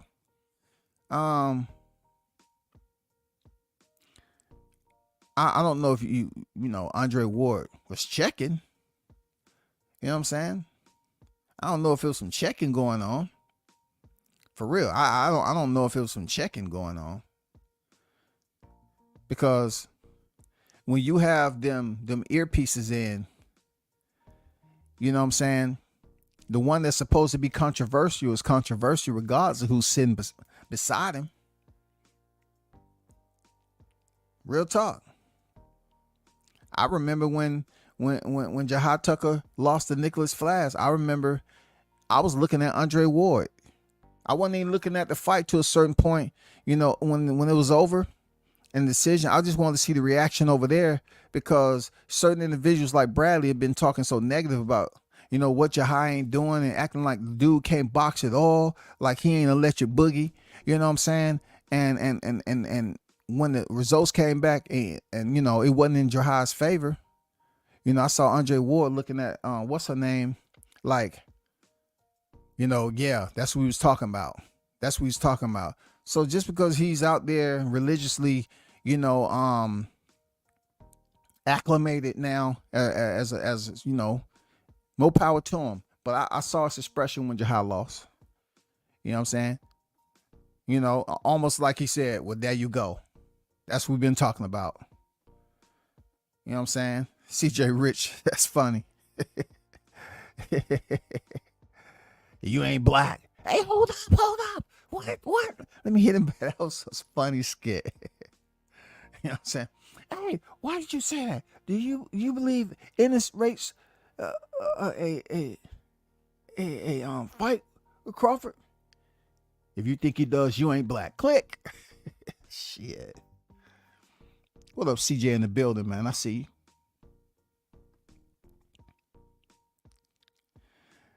'91 said I thought he needed Spence. Good point. Then they said Crawford needed Spence. So Crawford needed Spence because the only other two fighters was common opponents of Spence, right? And those two opponents was champions. They was champions in the division. They wasn't just anybody. They was champions. They happened to be common opponents of Errol Spence when he fought them as champions. So therefore, the resume for Spence, the branches was out there. You know what I'm saying? He reached out there. He grabbed the belt from Porter. And then he grabbed the belt from Ugas. He grabbed the belt from Kell Brook. So the two fighters that they said Bud really needed to prove this, that, and the other was Kell Brook and Sean Porter. Some freaking common opponent of Spence. He did it. It wasn't good enough. They was washed. His daddy. So therefore, he was qualified, though. Spence was qualified, bro. He had beat them. He got the credit. He was unified. He got the credit, came back from the car accident, then picked up a championship again. He completed the damn trifecta, IBF, WBC, and the WBA, and now he was ready for July 29th. Spence was qualified for him and Crawford to clash. Terrence Crawford and Jerron Ennis, no. There's no qualification there. Just because he's a name that's being spoken about in the media, he's qualified? Man, it's like social media is just diluting. Oh my God. Take us back away from social media and just go off what we see on TV. Real talk, you have to get up with that person on the landline, y'all. Y'all have to call them up on the house phone, a rotary dial. Hey man, just calling you up, see you saw the fight, man. It was good. You know, the TV kept going, my co-hanger kept, I had to change out the aluminum foil, but I finally got it to show. I missed some rounds though. You know what I'm saying? We got to get another bubble back soon, man. They're going on sale. But yeah, the co-hangers, work pretty decent. You know what I'm saying? Let's go back to that. Because this social media, it provides too many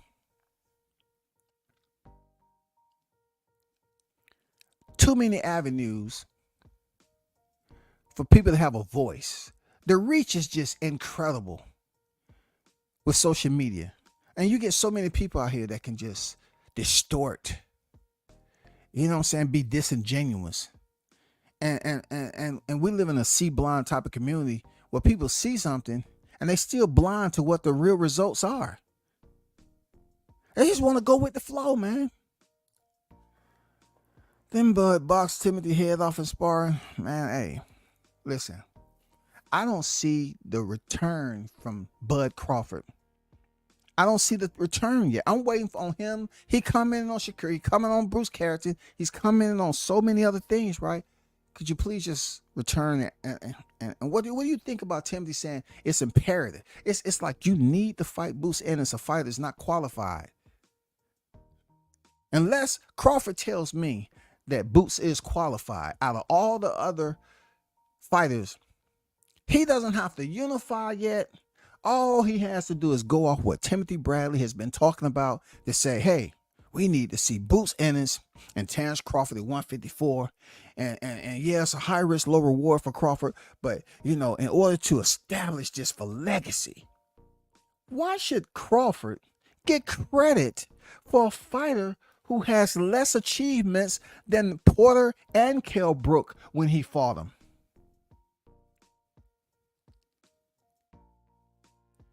They was legitimate champions. Legitimate champions, yo. Kell Brook had beat Sean Porter. He had fought Gennady Golovkin, considered one of the best 160 pounds of this era, right? Then you turn around and look at Sean Porter. The fight he had with Devin Alexander and all them cats back in the day coming up. And then for him to get a vacant title shot to fight Danny Garcia, a former champion. He was a former welterweight champion now. That's freaking credit, bro. That's FICO credit right there. To the fighter's credibility. That's FICO credit, bro. Danny was a former champion. Then he had the opportunity to fight for the very same belt he lost to Keith Thurman. Sean Porter got a chance to fight for the WBC title for the first freaking time. That's credit. Both of them was former champions. How does that credit transfer over to a Boots Ennis? It doesn't. And it's going to take him more than just his next fight.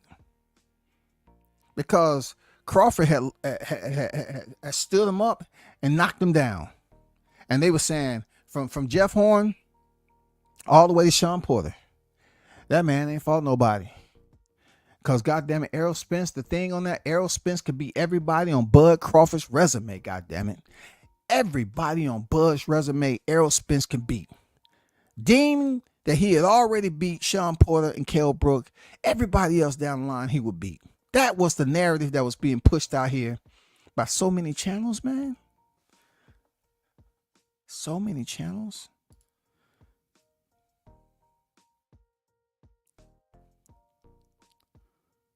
Shout out to Smoke Session. Sports and entertainment in the building. Boots' whole record is trash as hell. But Timothy doesn't think so. Timothy feels that Bud needs to fight somebody else that's not qualified so he can be criticized once he goes in there and beat that guy. Once he goes in there and beat that guy. We're talking about Team Ennis was dogging out Avanesha and calling him all sorts of alias. But all of a sudden, Eddie Hearn deemed him as a world-class fighter. We know Eddie Hearn is the best promoter in the game. We're just going to leave it at that.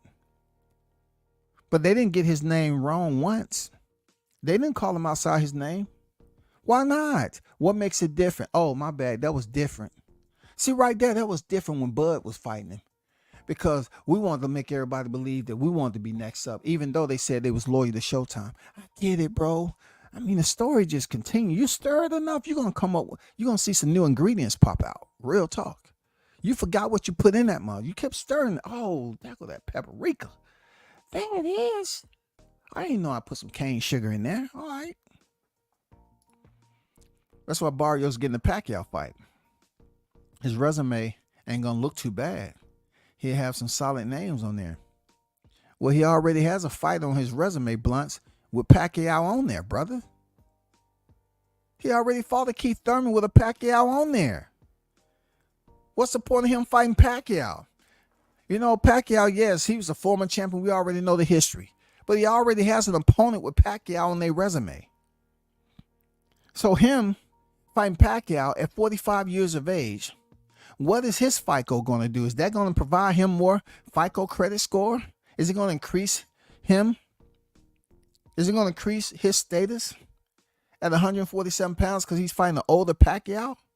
Because guess what? Bud was older than Sean Porter and Kell Brook there, Blunts. And he got no credit for being the older fighter beating the younger fighter. So how are we going to say Barrios is getting credit for fighting Pacquiao because he's well decorated? Somebody please help me understand that. Because I'm on one. I'm just saying, Blunts, how? How? The only one that was remotely close to his age, Bud's age, because I did a live on this, on the age of his opponent, because they're saying everybody was aged. Everybody was aged. That's what they said. Oh, everybody was aged when Bud fought him, which was a lie. He was older than Sean Porter. He was older than Kell Brook. But he didn't get no credit as if he was a younger fighter, fighting the older fighters. He didn't get no credit. He didn't get no credit, bro.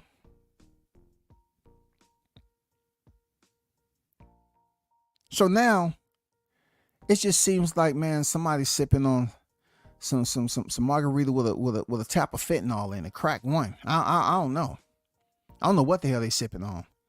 I mean, they sipping on the green bottle instead of the clear bottle, for real. And that shit ain't legal in boxing. I don't know what they sipping on. They sipping on something. Because they just trying to wipe away with all the freaking rules, man. Bud fight them dudes. He's older. He's winning. He ain't fought nobody. Errol Spencer's even younger than him. He was weight drained. Bud was cheating. They talking about his gloves from the Avanesian fight and all this. The hypocrisy, bro. Look, people get drunk off stupidity. Look, fools get so stupid, right? That they can't recognize one fool from the other because they themselves are fools. They can't recognize one another up close or close or far. They just know that they both fools. And they talking some foolish stuff, especially when it comes to the boxing game. If Bud was older than all these guys and they didn't give him credit, how does Barrios, that's younger than these guys, get credit for fighting an older guy just because he's decorated? How does that work? Somebody explain that. How if you are young and they're boasting about Ennis being only 27 years old. Only. So how does the older guy have more stunning performances than the younger guy that's supposed to be the young bull, man? How? If you the young bull, you're supposed to be running the motherfucking pasture. Ain't nobody goddamn taking over. You the bull. Ain't that's how it work? Ain't that's how it work? Oh, I guess that right there, that's different. That's different right there. That's different. Shout out to Mike. What's good? Salute. Yeah, man. I don't want to use the old adage, sold his soul, but he's at a point right now where boxing doesn't have a retirement stipend like I always mention. It's not the same format as the military. I don't know. Timothy didn't retire from the military, but obviously, I don't know if he's getting any disability from the military, possibly to help out with his expenses. But all I'm saying, not to get in the man's pockets, I don't do that shit. I'm just saying that this is his secondary post-boxing career job. And he's trying to be the Stephen A. After a while, Stephen A's controversy, it ended up getting him that gift that he always dreamed of. When he signed for what, 200 whatever million he signed for, he's paid. And Timmy probably heard his story, how Stephen A said he walked up to his mom's job and said, "Hey, we're leaving." He said, "Why I'm leaving? I'm not off work yet." Hey, we're leaving. And he told her she'll never have to work no more again. I'm going to pay your mortgage. And he gave her 2 vacation tickets to go on vacation. And said, "Go take some time off. I got you. It's my time to work now." Maybe, people want that swan song story, bro. You know what I'm saying? They want that swan song story saying, "Hey, I made it. I made it, bro." And a lot of people make it off controversy today. When I first came on here, I was just being me. I was just on some positive, some basic shit. Isn't that what they say? Wants to be basic. And people's like, "Yeah, you sound the part, but man, ain't nobody listening to that and this, that, and the other. This boxing, man, we talk." It was almost like you had to be in the jungle if you was talking about boxing. You had to act like you was one of the freaking animals in the jungle. You know what I'm saying? In order for you to get respect in the boxing community. Oh boy.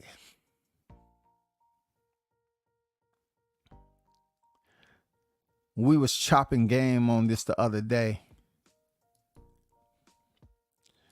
Blue said, "W says you kicking, fam. Keep up the good work." I appreciate you, bro.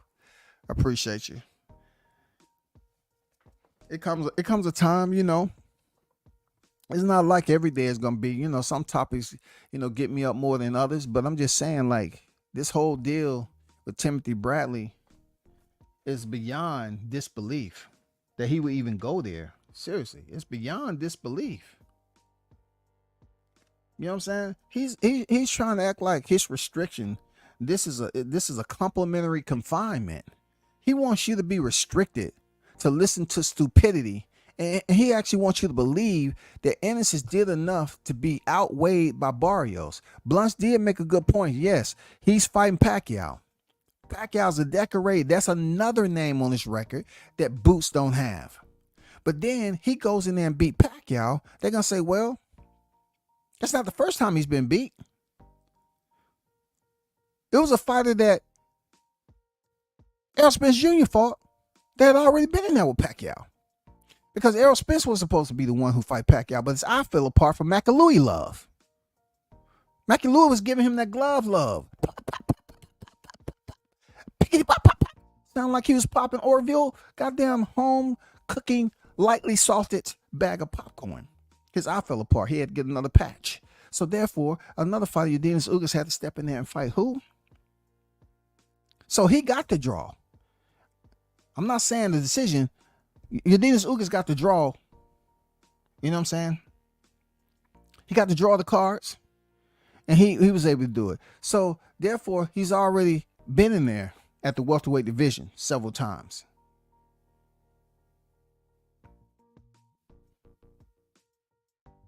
Pacquiao's had his moments with champions. He was the one that knocked down Keith Thurman.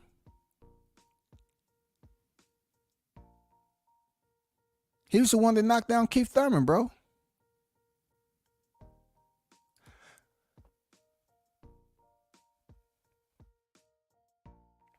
I'm not understanding where Timothy Bradley is trying to go with this, to be honest. You know what I'm saying? Eudenis Ugas, he fights a Manny Pacquiao, right? And you're looking at the Manny Pacquiao that lost to Errol Spence, right? But then you have to take in consideration that Keith Thurman, you know what I'm saying? Eudenis Ugas and Keith Thurman was able to fight Manny Pacquiao.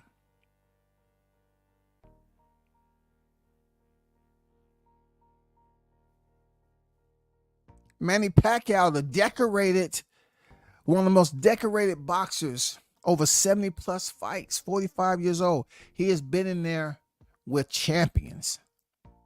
8 division, to his credit that they record. He's been in there with Ugas and Keith Thurman. Manny Pacquiao was the older fighter who went in there and beat Keith Thurman. And he got full credit for beating Keith Thurman because Keith Thurman was a younger fighter. And he was a more decorated fighter. You know what I'm saying? He didn't get the win over Jeff Horn, but neither did Crawford. They didn't want to give Crawford no win over freaking Keith Thurman. You know what I'm saying? I mean, not Keith Thurman, though, Jeff Horn. Even though Jeff Horn stepped in there with Manny Pacquiao, he gets no love. But when you talk about Mario Barrios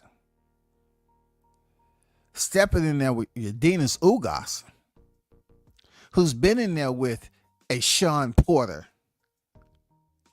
He's been in there with the names. He's about to get a common opponent of names that he may have not gotten a victory. You know what I'm saying? He may not have gotten a victory. But Mario Barrios has the better resume than Jaron Ennis. And if he gets a Pacquiao fight, that's even going to booster his appraising value when it comes to, I guess, Ennis stepping in there with him to fight. Because I don't see why Ennis can't go fight Stantionis or freaking Brian Norman Jr. Why can't he do what Errol Spence did? Errol Spence went on there and he beat the Kell Brook. He defeated Sean Porter, had his hiatus, and came back and defeated Eudenis Ugas. Credit. He gets credit for all that. He just had to get credit in order for him to clean up the entire welterweight division. He had to get credit for beating Crawford. That was the last and final belt, and he knew it was going to be a tough challenge. He knew that. Shout out to the one and only News by Shaw News Sauce Experience in the building. Team Tucker official on deck. What's good with it? Tim has learned the game. He knows saying stupid shit keeps his name relevant. Absolutely, bro. You're talking about stupid. It's certain things you don't sit up here and elect as substance. You know what I'm saying? You don't elect it as substance, something that is deemed food for thought.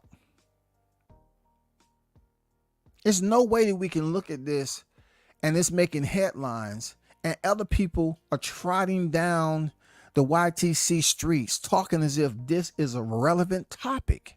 This man Crawford has a big fight at a 4th division. And somehow all we get from all these other fighters is talking about other fighters. And a lot of time these fighters has fights locked in already. So them talking about these fighters, no one's going to lock in a fight.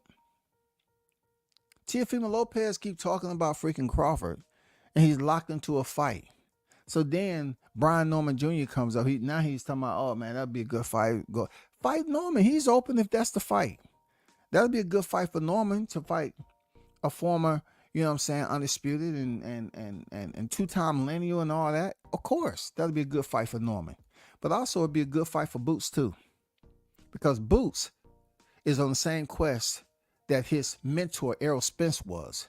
Errol Spence was on a quest to unify for undisputed at 147.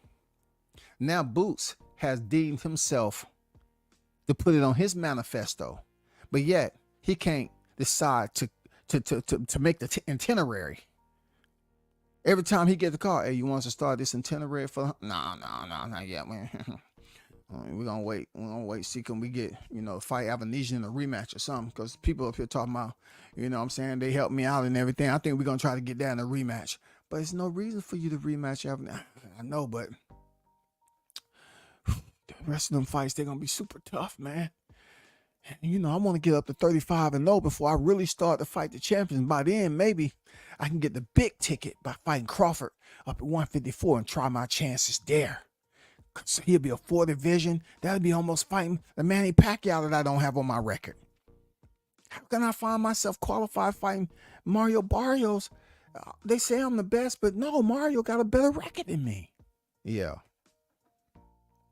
They fall in love with this stupidity, bro. Shout out to the OG, Mr. Golden. What's good? The OG in the building. Conquest on deck. Great breakdown. I don't listen to none of the propaganda. Fuck, I need to listen to these clowns. I get it, bro. I'm just trying to stop people from getting intoxicated just because the propaganda or the agitprop is coming from a well-known voice that's able to reach millions. You know what I'm saying?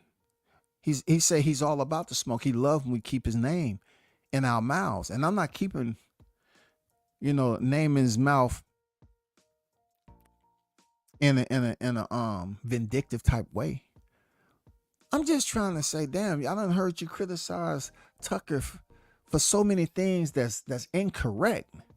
So I can understand you giving clear, concisive, constructive criticism. But when you're not doing that and you're purposely saying things that don't make sense and you're lying, you're trying to say, oh, he threw this punch and he was out out of range to return that, and you don't give the same critique to other fighters who's absolutely doing what you just said. They're taking themselves off the job and not being able to counter shot, land a counter.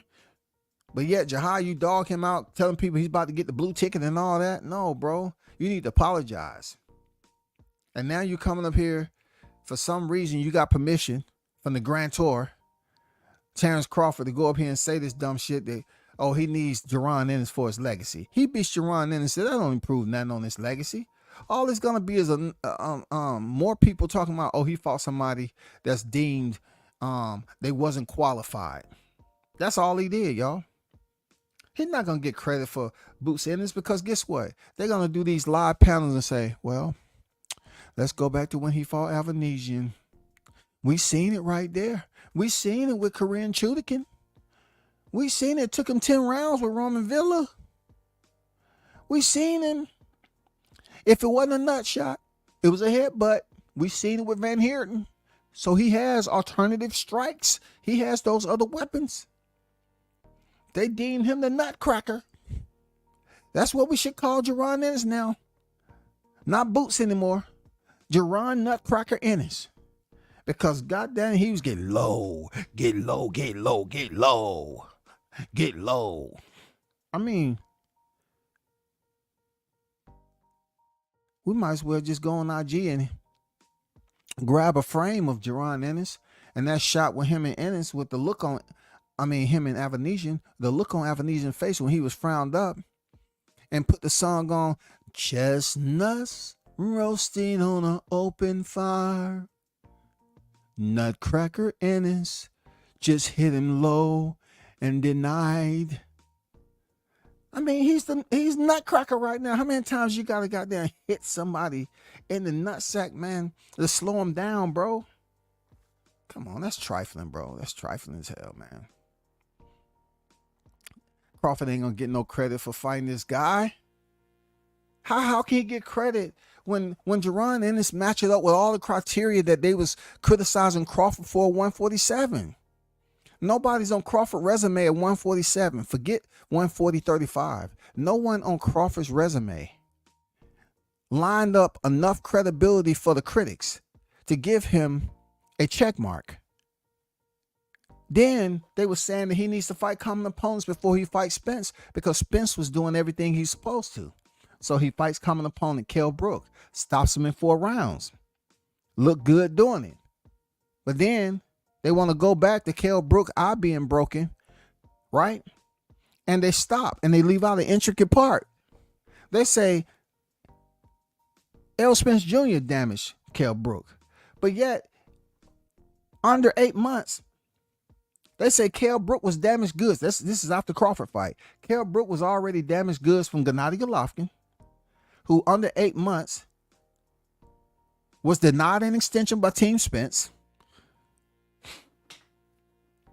He was a champion, didn't want to come off his belt. Spence was the mandatory. Go in there, and he gets stopped from his left eye. Spence got credit for that, even though Kell Brook was a broken fighter. Spence got credit for taking that belt. So when Crawford beat him, they brought up both eye injuries, and they say that Kell Brook didn't even fight at 147 after that fight. Yeah, you're right. He had 3-0. He was 3-0 at 154, and then he came back down. And then when he weighed in, people was like, "Look at him." They used the same thing they used with Spence. Look at him. He's weight drained. You look close. If you zoom in, you can see his heart beating. Look at it. You can count the amount of veins that's in his chest. 1, 2, 3, 4, 5, 6. Yeah, you can do it. Ichini Sanshiko Roku Hachikuchu. Man, he has like 10. You know what I'm saying? They was tripping. They were saying Kell Brook wasn't even fighting 147 pounds after Spence. They had like that man was at 175. So Crawford got no credit for Kell Brook. Then Sean Porter comes into the frame. Sean Porter comes into the frame, man. Come on, man. Sean Porter, of all people, 2-time world champion. Everybody gave Sean Porter the check mark. You know what I'm saying? He was verified. Sean Porter was verified, dog. Always came in shape. Grimy style. I mean, you want to call Jaron Ennis Mr. Nutcracker. You call goddamn Sean Porter Mr. Headcracker. Because Sean Porter will put that forehead dead in your goddamn nose. He would drive that up in your skull, goddammit. If you couldn't handle the aggressive nature of Sean Porter, you was in trouble. So therefore, Sean Porter verified every other place except when he fought goddamn Crawford. And look, he was doing well in that fight enough to the point where we had a moment. People thought, oh my God, Crawford, he's behind in the fight because Timothy Bradley, the same one who's saying Crawford should fight Ennis for legacy. gave him the courtesy and said, hey, brother, you behind on the cars unofficially. And then Bud say, what? How? Okay. And then we all seen what happened after that. So when that happened, these little puppies want to go up here and start shitting all over the place and eating their own poop and talking about, well, he almost lost to Sean Porter, even though Sean Porter was already had 2 feet out in retirement. And then his daddy said that he saw him practice, but his daddy didn't say, hey, son, let's not take this fight. It's only $4+ million that we getting. Let's not take it. We good. We got paid. No, they showed up to the fight. So everything else is out the window. You can come up here and talk about, oh, I seen it in practice. No, you didn't. You seen Bud beat the training out of him. You seen Bud beat the practice out of him.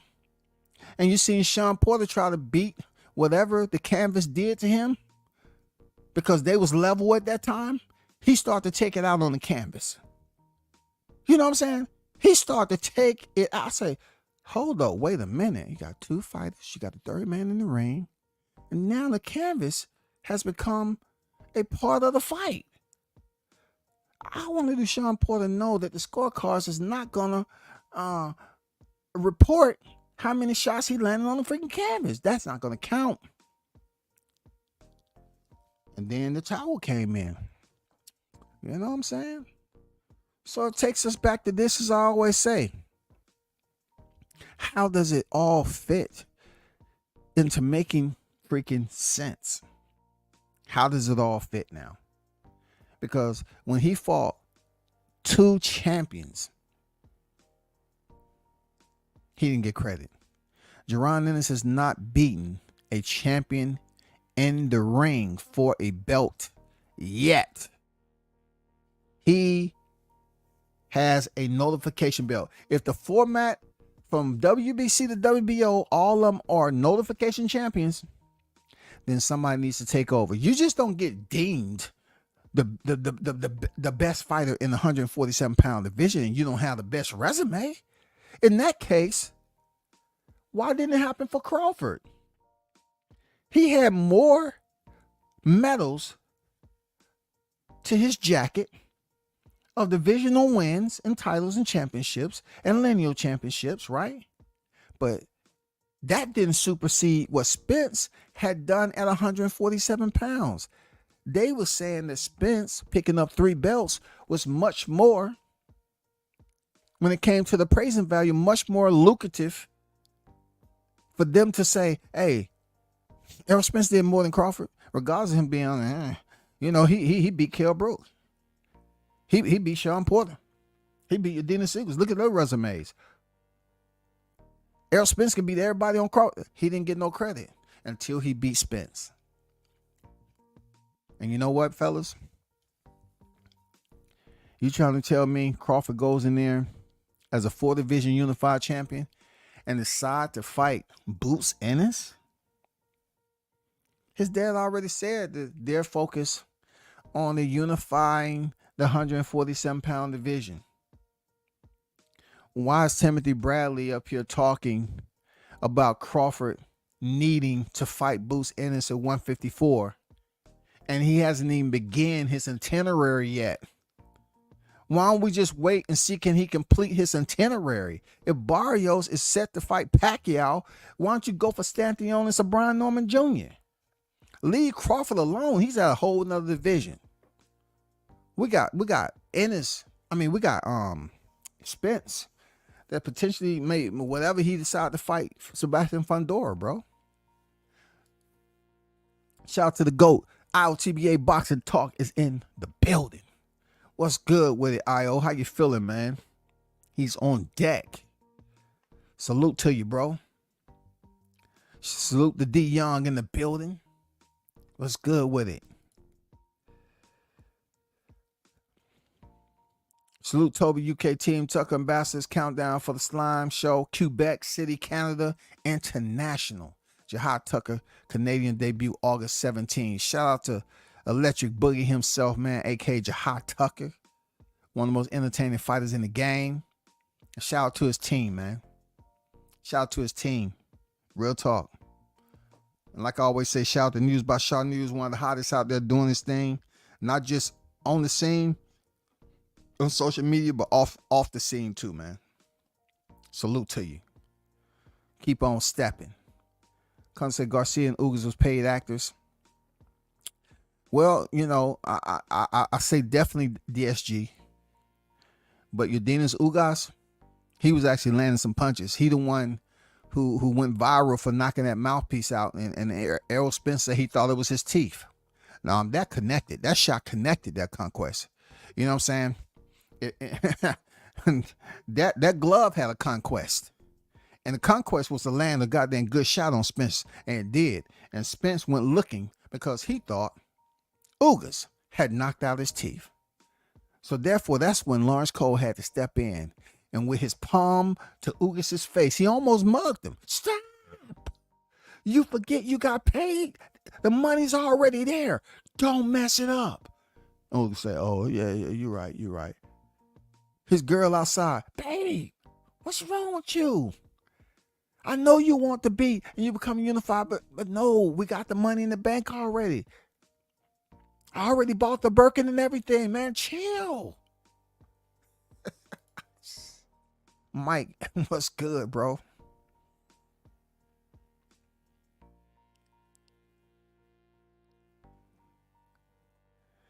Shout out to Haynes Legacy in the building, man. What's good with it? See you on deck. Salute to you and the fam, man. Hope thing is better over there in the hood. You know what I'm saying? Not per se the hood, you know what I mean.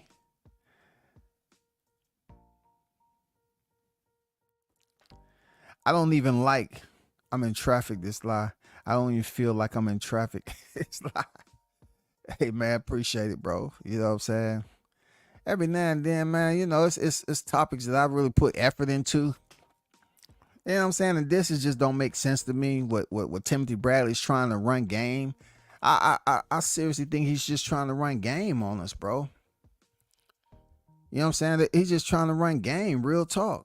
Because I'm saying to myself, like, you want us to believe that Boots is the most qualified 147-pound challenger for Crawford at a higher division when his quest is the same that Errol Spence had? Errol Spence's quest was 147-pound undisputed. So therefore, regardless of Danny Garcia, okay, and Ennis Ugas, he had to get the last belt. Regardless of all the Kell Brook, the Sean Porter, Danny Garcia, and Ennis Ugas, he had to go see Crawford. And you know what people was totally confused and clouded with their judgment is the fact that they was believing everything that was being said about Crawford's resume. Everything about his resume, he ain't fought nobody. Errol Spence can beat everybody on his resume. And that's easy to say when two of the fighters was common opponents he already beat. So they just basically devalued all the rest of them. And you would think it was boys in the hood every time Jose Benavidez's name was mentioned. He got shot in the leg just like Ricky. Just like Ricky. They didn't even call his name. Benavidez. They didn't even call him by his first name. That's why he didn't turn around. You know what I'm saying? They was all in it, bro. It was boys in the hood every time they mentioned Benavidez. And then when it's Igor Cavalaxis, all they talk about is one freaking round. Green Machine dropped him. He ain't no good. Green Machine dropped him. What about Amir Khan? Oh my God, you bringing up Amir Khan? Man, Spence would have knocked Amir Khan out too. Prescott did it already, man, a long time ago. I'm not even gonna talk about everybody else that put him to sleep, man. Come on, man. Crawford couldn't even flatline him like everybody else. Amir Khan just quit. I'm telling you, man, he gets no credit, bro. KQKC Boxing Network in the building. What's good with you, bro? What do you do, WCS? Salute to the chat. What's good? I see you on deck, man. You already know what it is. Yeah, do that. Hit the like button, man. If you listening and supporting the channel, I appreciate it, man. Let me see what my likes are like anyway, man, because they be just coming over here listening. 31 likes, man. Get the likes up for me, man. I don't feel I need to ask, because if you listening and you feel it's something that's good content, education, just hit the like button. It don't take it. Ain't like I'm over here telling you to refresh the super chat every other freaking sentence and telling you, you know what? They got it in for me, man. Because the chat is saying that my super chat is disabled. They're trying to send me $500-$600. Man, get out of here. Shout out to Honor Brown with a $10 super chat. Lighting up the true of life, man. Appreciate you, Honor. W says salute to you in the hottest chat in the MF and Game A-Side official. No negotiation needed, period. You already know what it is, brother. Thanks for showing up, man, and supporting the channel, brother. One love to you. Mike said, put him in there with Bud, and it's going to be Trinidad versus Vargas all over again. Bud will ruin penny loafers. Dang.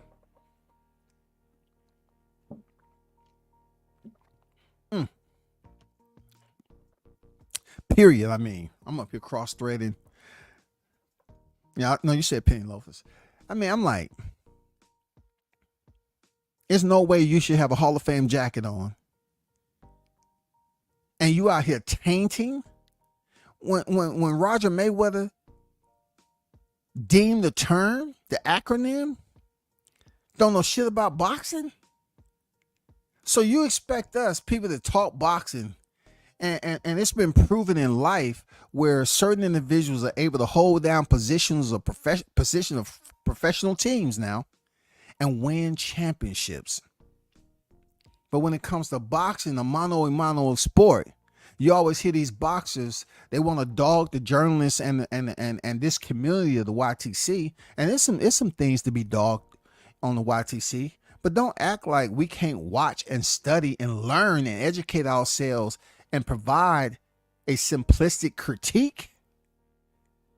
You can't just say we don't know shit, because what we're commenting on upsets somebody who's actually competing in the sport. I get it. You want us to say everything nice, and we never get no recognition for saying everything positive. Because if you gave us recognition, guess what? I don't want to give them too much clout. I don't want to give them too much clout. I don't want to give them too much clout. You know what I'm saying? I don't want to give them, no, it's clout. But now all of a sudden, you after the 150,000 compliments you gave them, the one time you criticized them heavy from a performance, no, you can't go to the gym no more. No, we cutting off all interview access to you. No, man. If you see so and so at the media day on Fight Week, we ain't talking to him. Just like Errol Spence did that guy. Checked him in front of everybody. Oh, you switched up on me. I'm like, the only person, listen, he said you switched up on him. Like in front of everybody, you switched up on him. And he had been said that Bud was his absolute favorite. But Spence, he felt some type of way because it was some switching up going on with BLK and shit. He should have never let that slide, because if you was rocking heavy with Errol Spence Jr., nobody really rocked heavy at all for Errol Spence than I.O. did. And even him, he didn't switch up, in my opinion. He just prognosticated a situation at the wrong time, but it ended up happening. How genius is that when you prognosticate something and you don't even know you're doing it, and it plays out the same exact way? It was just at the wrong moment, around the wrong people. Around the wrong snakes, the scoundrels, man.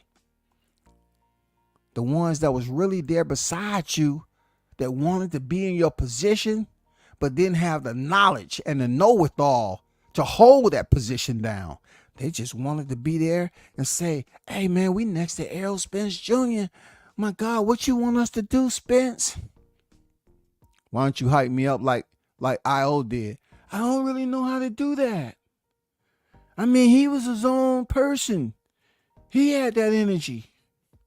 I just wanted to know what it feel like. I really didn't want to do any hyping because that's not in my nature. Get out. Get him out the dressing room. Go get IO back in here. No, don't do that. I told you he ain't coming back in my gym. Get him back in here, goddamn. I need some motivation. It's too quiet in this bitch.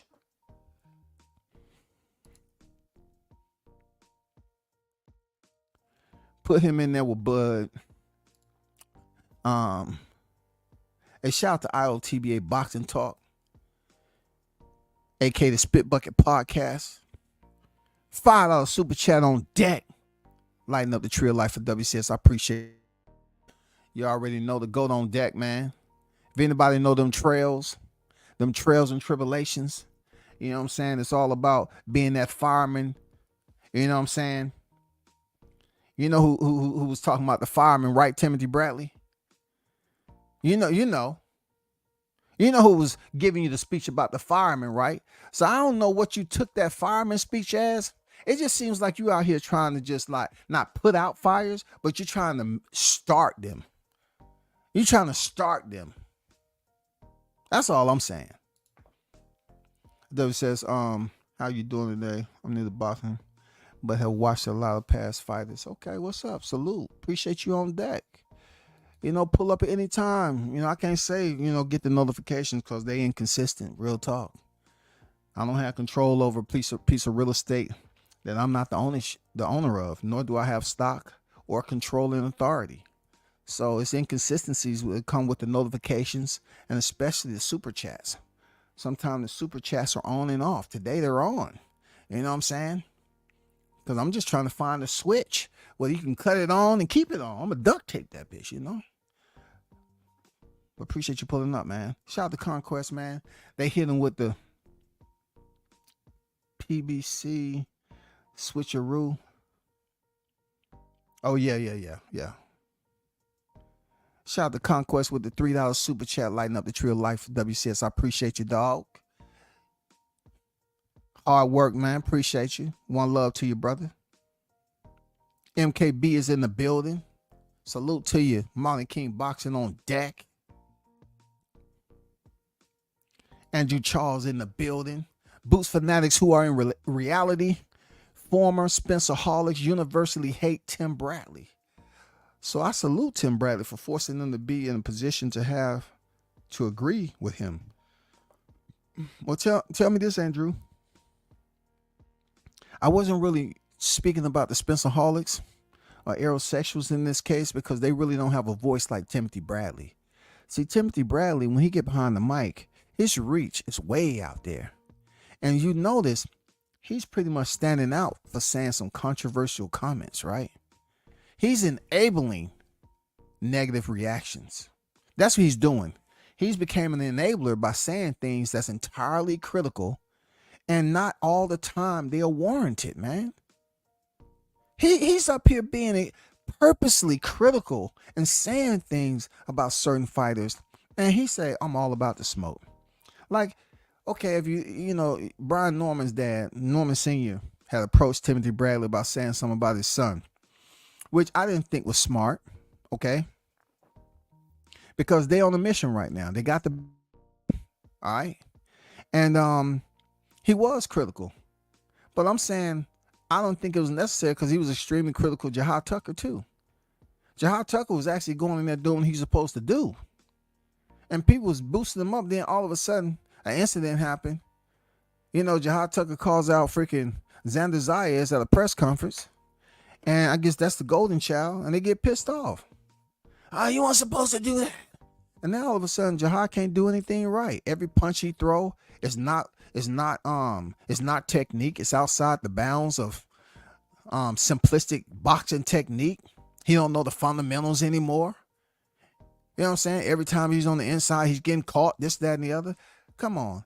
I was there ringside when he got caught by Seknashvili, Nicholas, and he recovered. Bradley was hyping him all the way up.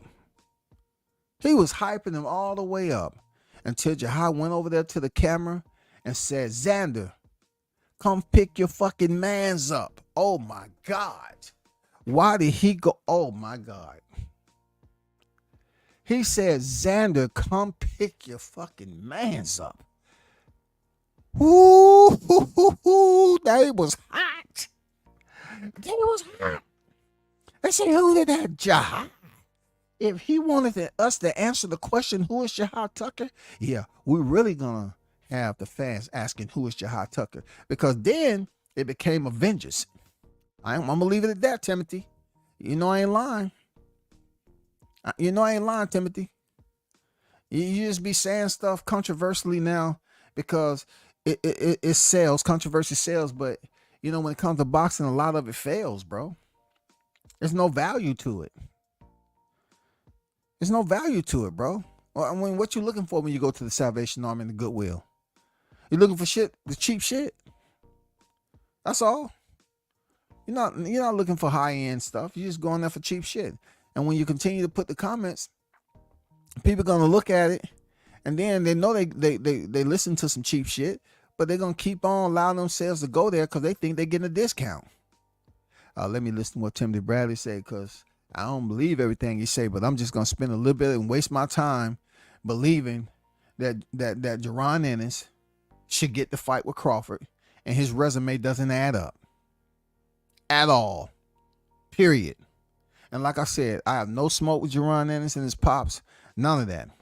But you're not going in there and performing like Crawford did at 147 pounds, regardless if the critique or the assessment or the grade that those outside, I'm talking about outside aficionados, diehards, casuals to temporaries, all these collective group of boxing fans, if they said that Crawford, who was cleaning up, standing them up, knocking them down, if he ain't fought nobody, and we talking about O's on the record, Olympian, he fighting all these people, and they didn't give him credit, and he already had 2 other divisions beneath him. It ain't no way Timothy believed this shit he talking is going to get a pass. We ain't giving you no therapeutic exemption because you want people to think you still having side effects from a Vodnikov fight. You don't get no therapeutic exemption talking that nonsense. You know good and damn well Boots have not done enough to be getting this much activity in the same conversation as a Terrence Crawford. He's at 154. All you're doing is basically slowing somebody who I thought y'all was cool. You just slowing down his progress for us to just focus on his Madrimal fight. We have another fighter, man, just trying to ride the wave of Crawford. And it's clout chasing, man. Your dad already said y'all going to unify 147. Why you keep talking about Crawford like he's supposed to come back down? That's like Teofimo Lopez. He said he wanted Crawford. We fight at a catch weight. Crawford's not fighting no catch weight below 147 for you. Now he's saying he'll move up to 154. Man, make up your goddamn mind, bro. Every day it's a different kite, yo. Maybe you should just wait for springtime, dog. Y'all trying to fly kites and there's no air out, man. There's no wind not blowing in there. Y'all busy running around. I got it. And then the kite wind up in the trees, man.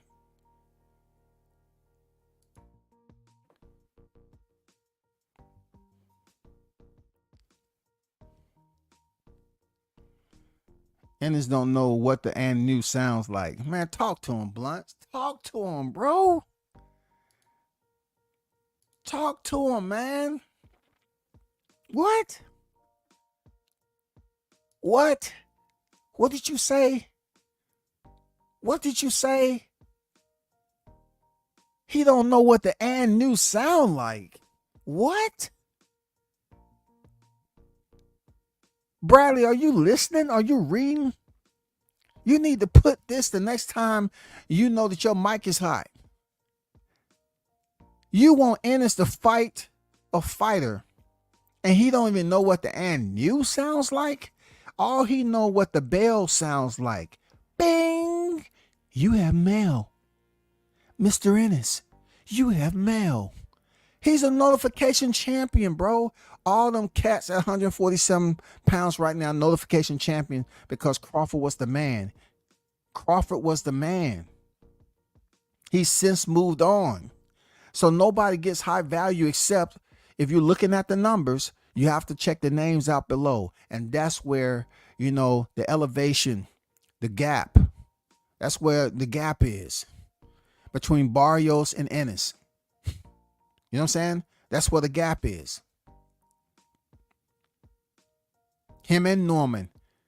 It'd be better off for them to fight each other. They have history. They sparred. I believe Brian Norman's last performance is more exciting than Ennis' performance with Avanesian, in my opinion. Because Norman wasn't called Mr. Nutcracker. People then start goddamn pulling pecans out their pockets with a cigarette lighter and say, I wonder if I really just like this pecan enough with a shell crack. If I just keep my cigarette lighter on and people start trying to see if they had walnuts. You know what I'm saying? They had to go up there to the concession and say, well, do you have some a variety pack of nuts? Yeah.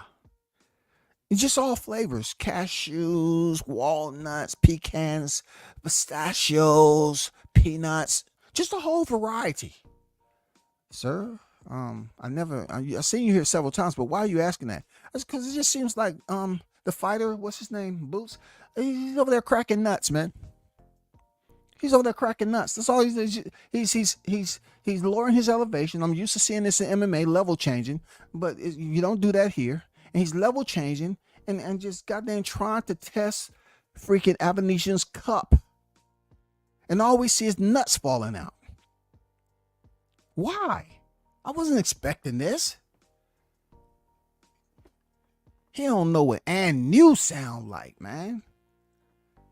Team Ennis, did you even hear that? He don't even know what and new sound like. And you say you're supposed to be ready based off Timothy Bradley's declaration, him going to the media and people, Timothy Bradley want to say that that Terrence Crawford should fight Jerron Ennis for legacy.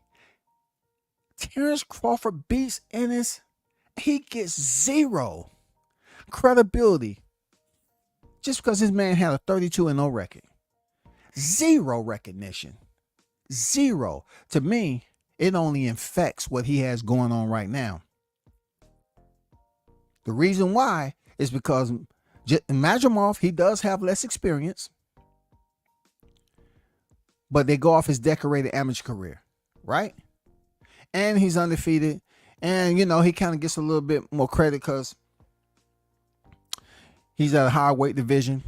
Every time Crawford goes into a fight, they kind of give him the Tank Davis effect. He's small. And then, they got this picture out here where Majumov is looking like he's getting ready to go on stage and do some double bicep poses and, at the Arnold Classic. So that's the intrigue that's going on with Crawford stepping up there to 154, fighting a much bigger fighter. You know what I'm saying? Even though he has less experience, tremendously less experience than Crawford, both in the championship arena, the achievement arena, it's still a good fight because Majumov is being able to grace the stage with Terrence Crawford. One of the only male boxers, the first to become 2-division undisputed. And you telling me, Timothy, that this is a conversation where all of a sudden Ennis rates. He rates. Based off paperwork, the application is only approved by you? You're trying to say a unanimous decision? It's no way. You're trying to say a unanimous decision that Ennis is ready to fight Crawford based off what he's accomplished in the sport? No way. Stop it. After the Porter fight, Spencer Hollis was so confused. They were swearing up and down for weeks that Porter was winning the fight. Bud was up on all scorecards. See, they was going off the moment. What Timothy said, he was behind on the unofficial. See, that's what I said. When fools are interacting with one another, they really don't know who's the fool. Both of them are fools. They just doing foolish stuff. So they're not going to hold neither one of them accountable. It said unofficial. I know they would love Steve Farhood put a card up there, and they had Bud losing every round. Steve Farhood said the unofficial scorecard said Bud was low. I mean, come on, man. It's an unofficial. Are you checking the prefix? God damn, it made me want to go back to some of you dang hometowns and pull your records. Oh, so that explains it. They were in special ed. I get it. In-house detention. Oh, so majority using alternative learning. I figured it out.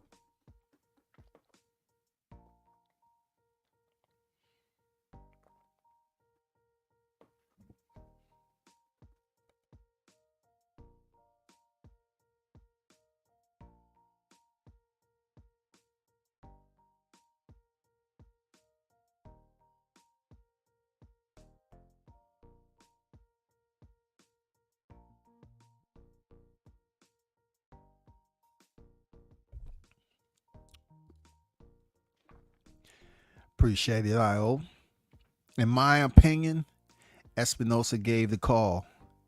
Boots hopped over to the other sanctioning body. We got the paperwork.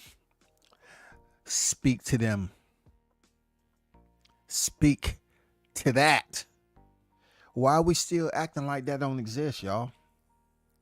That's what I'm saying. Like, why act like we don't have all this information out here that's accessible to us, that played out? The infamous call when he was going to Black Prime to fight, excuse me, after the Avanesian fight or whatever. The infamous call where so many people was on the line. I heard it. You heard some bullshit. That's what you heard. Y'all wanted so bad to hold Crawford accountable of not fighting Boots, when again, the evidence is out there. I can't believe how Boots was up there pretending that he just want to ignore that he jumped away from the WBO over to the IBF. And he was trying to get us to think that just because he mumbles when he talks and say, no, I mean, it makes something out of it. Oh, hold on. I know what he's talking about. I know what he's talking about. All right, now, give me a minute. I know what he's talking about. Know what I mean? Nah, what I mean. So what he's saying, while he moved from the WBO to the IBF, he was going to be anybody's mandatory regardless, but they took a gamble. They wanted to play high stakes. They felt like the fragmented, accident-prone Errol Spence would be the winner because that's who they selected. Everybody over in that gym, to include Norman and them, picked Errol Spence to beat Crawford. So they was all hyped up in the gym and shit, sweaty and shit. Yeah, we going over to the IBF. Hey, Espinosa, hey, we can go there to the IBF, so they'll set us up to be the mandatory Errol Spence, and we'll get that fight right away. Yeah. And goddamn it, round 2 happened. Did somebody throw a banana peel in there? Did he slip? I remember hearing Fanon say, oh, he slipped. Not stop the cap. Then round 3, round 4, round 5, round 6, it just kept getting worse.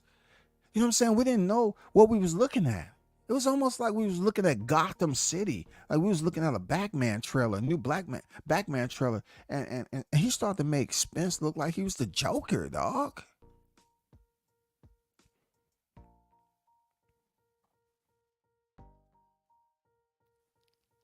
All that dream they had of gambling,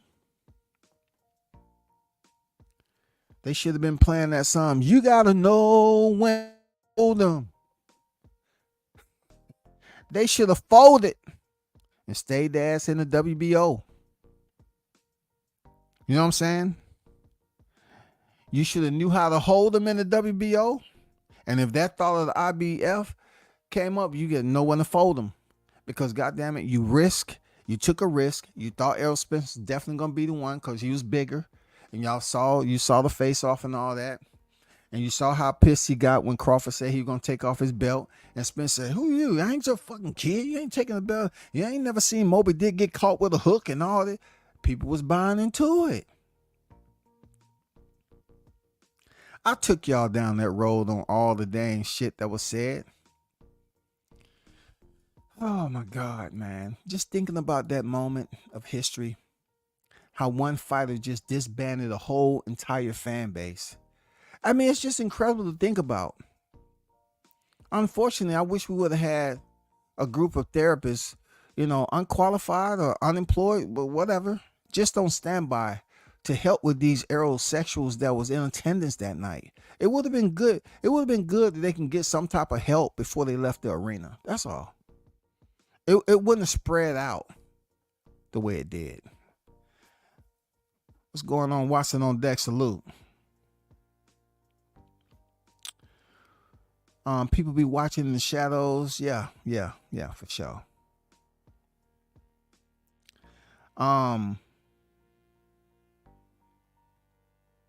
So seeing yep in the back, take notes. Look, they're watching the back, but they don't never want to give you no credit for nothing, man. Look, if negativity is what draws you in, gets you gravitated to what I'm saying, then you're here for the wrong reason. You know what I'm saying? Because I feel that I do say some things that's meaningful. You know what I'm saying? But it's up to the person that's coming over here with bias already shielded. They already shielded and biased, man. So that's what I'm saying with Timothy. He's taking on a role of being the villain, and he's taking on these topics with a shielded sense of bias. But yet people look at you differently now that you're a Hall of Famer, bro. I understand that Timothy feels that he's locked in. You know what I'm saying? Timothy Bradley feels like he's locked in. And he is to a job right now. But he's being a Stephen A. Smith, man. He's feel that if he brings the controversy over and over again, and he don't have to worry about what nobody say because he don't care whether he makes friends or loses friends. He's just worrying about providing for his family. I get it. But the difference between me and him, even when I was in the military, I was never willing to sell somebody out just because it meant for me to get some type of progress or elevation, promotion. I never did it. I stood up for what I believe was right. It was some areas where, I had to go through some storms. You know what I'm saying? Because people don't want you to do what's right when you're supposed to. They want you to follow, which is they want you to be a part of Good Boy Network. And you ain't part of Good Boy Network, you might be hindered. You might be anchored down. They might put the nail in, you know what I'm saying? They might put them anchors on you. King on deck, salute. I see you. Andrew say, I just hate Bradley's fight commentary. That's one of the worst. He didn't used to be like that. He is like that now because, they might have told him, what lie ahead, as far as him getting all this attention, what he needed to be to stand out amongst the commentators. And he's choosing to do it. It might be some incentives up the line for Timothy. But what I can say is I don't get any harmony from listening to what he said. Like if I'm looking at and I want to listen like I did Roy Jones and Steven Jackson interviewing, Roy was saying some stuff that made sense. You know what I'm saying, about Shakur leaving the job and just taking himself outside the job enough for him to get the counter shots. That makes sense. And then how he want to teach Devin Haney to reinsert his power the right way with technique. And then how he was saying that Gervonta Davis is a boxer and a puncher. Not many fighters can claim, both medals. You either have a boxer who can't punch or a puncher who can't box. That was something good for me to hear, man.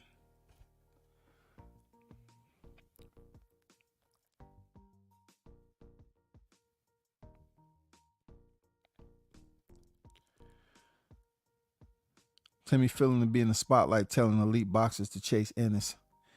Come on, man, stop it. Just like Blunt said, he ain't never heard and knew, yo. And knew. You know what I'm saying? He ain't never heard and knew. That's facts.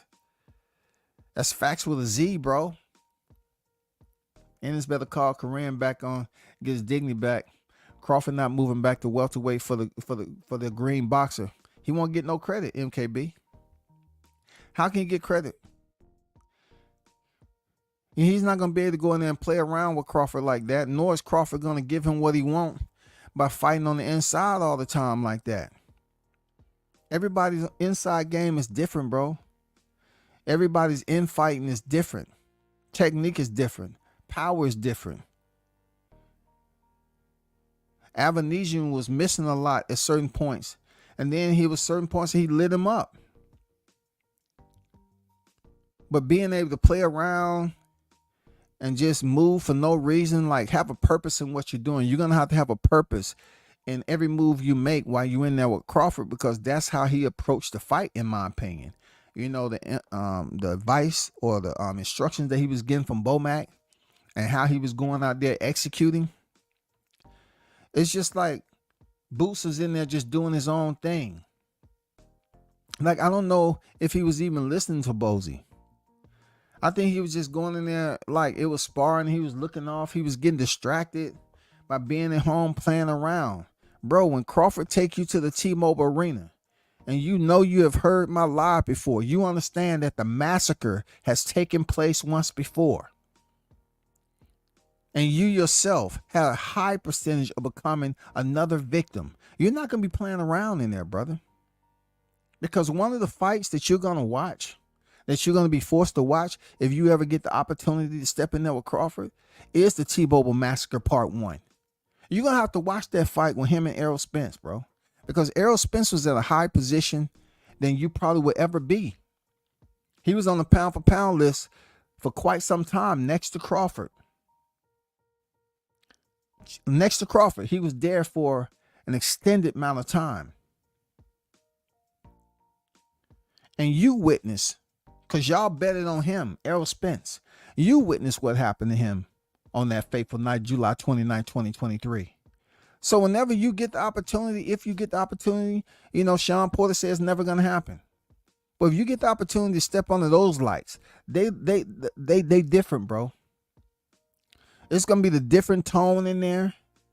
The lights are going to be much different than you experience in any other place you've been.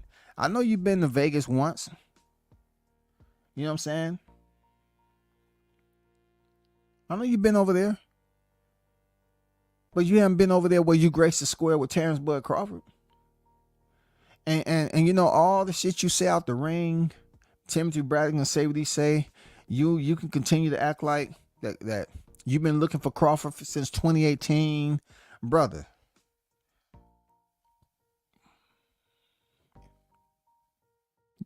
Mr. Nutcracker.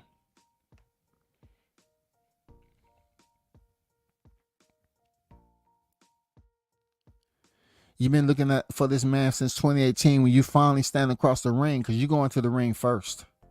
Know that. You go into the ring and you have to wait.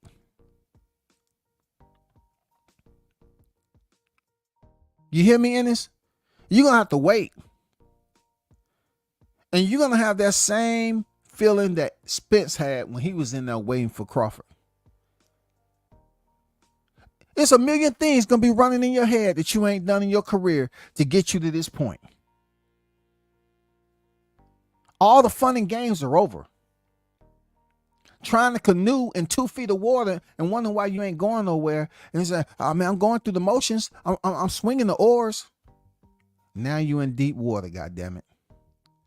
Now you're going to have to know what it's like all those times when you fake like you was moving and you had everything under control and the current was just right. Now you're in deep waters. And you're going to have to see, you're going to have to go through the whole emotional, you know how they say you have this peak of adrenaline. And then you have that adrenaline dump. That's what you have to go through with Crawford, bro. Because you know it's not going to be a time when you're going to play around and he ain't going to make you cash that check. Mouth writing a check that your punches can't cash. You're going to have to go through the whole series of playing around, trying to convince people that you've been looking for this man since 2018 and you're the best one at 147, but your resume don't say so. And then you finally standing in there waiting for him to get to the ring. He finally there. And he give you this look. Now all the joking and fun goes away. Now it's your first opportunity to try to say, can I be the winner? And they say, and you. Do I have it in me to go there after what me and my pops have looked at film study after film study and film study? And only to really fight, because y'all say when he fought Avanesian, he ain't fought nobody. Right? So Avanesian wasn't nobody. So the only fighter after Avanesian is who? Errol Spence Jr. So really the only film that you need to watch, because Errol Spence could have beat everybody from Avanesian all the way down on Crawford's resume to Ennis.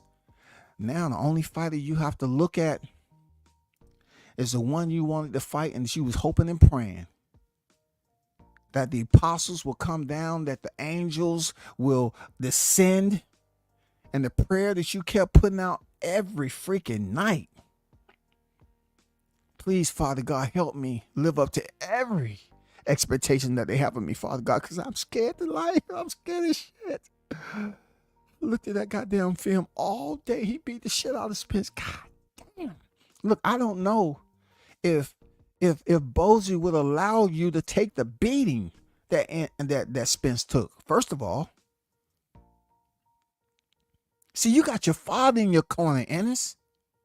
You got the rescue just like Sean Porter had, man. Are you hearing me? See, Ennis didn't have nobody like a father figure in his corner like that. Diddy James didn't care, bro. He was already looking for the flight out. He was headed over there to AJ. He wasn't gonna throw the towel. They was gonna leave it up to Harvey Doc. But you got your father. You know what the fathers do? The fathers, they have this different connection with you, man. That's they seed. Your pop's gonna throw in a towel. I don't even know if he's gonna allow you to transform like Spence, bro. You hear me, Ennis? And this is no smoke, but I don't think your pop is gonna allow you to start the transformation process that Crawford is known for. See, right there, that's early in the fight, man. That's only the pre-stages. You feel me, Ennis? That's only the pre-stages. And then you saw where the transformation from glove to face start to take effect. And then you see, like, it becomes Gotham City in there, bro. Turn the jab into a hook? Ugh. You trying to tell me that's what happened when Crawford is on the when he's the sender? I don't think you're ready for that, Ennis. I don't think you're ready to go through the transformation process that Spence showed that he was tough, bro. Spence kept getting up off the canvas, man. That's one thing I can say. Spence, man, he got that dog in him, man. He's tough, bro. Ain't no bitch in him. It's no bitch in Spence, bro. But the shit that Crawford was putting on this dude, Ennis, you have to ask yourself. You got to have a heart to motherfucking heart, man.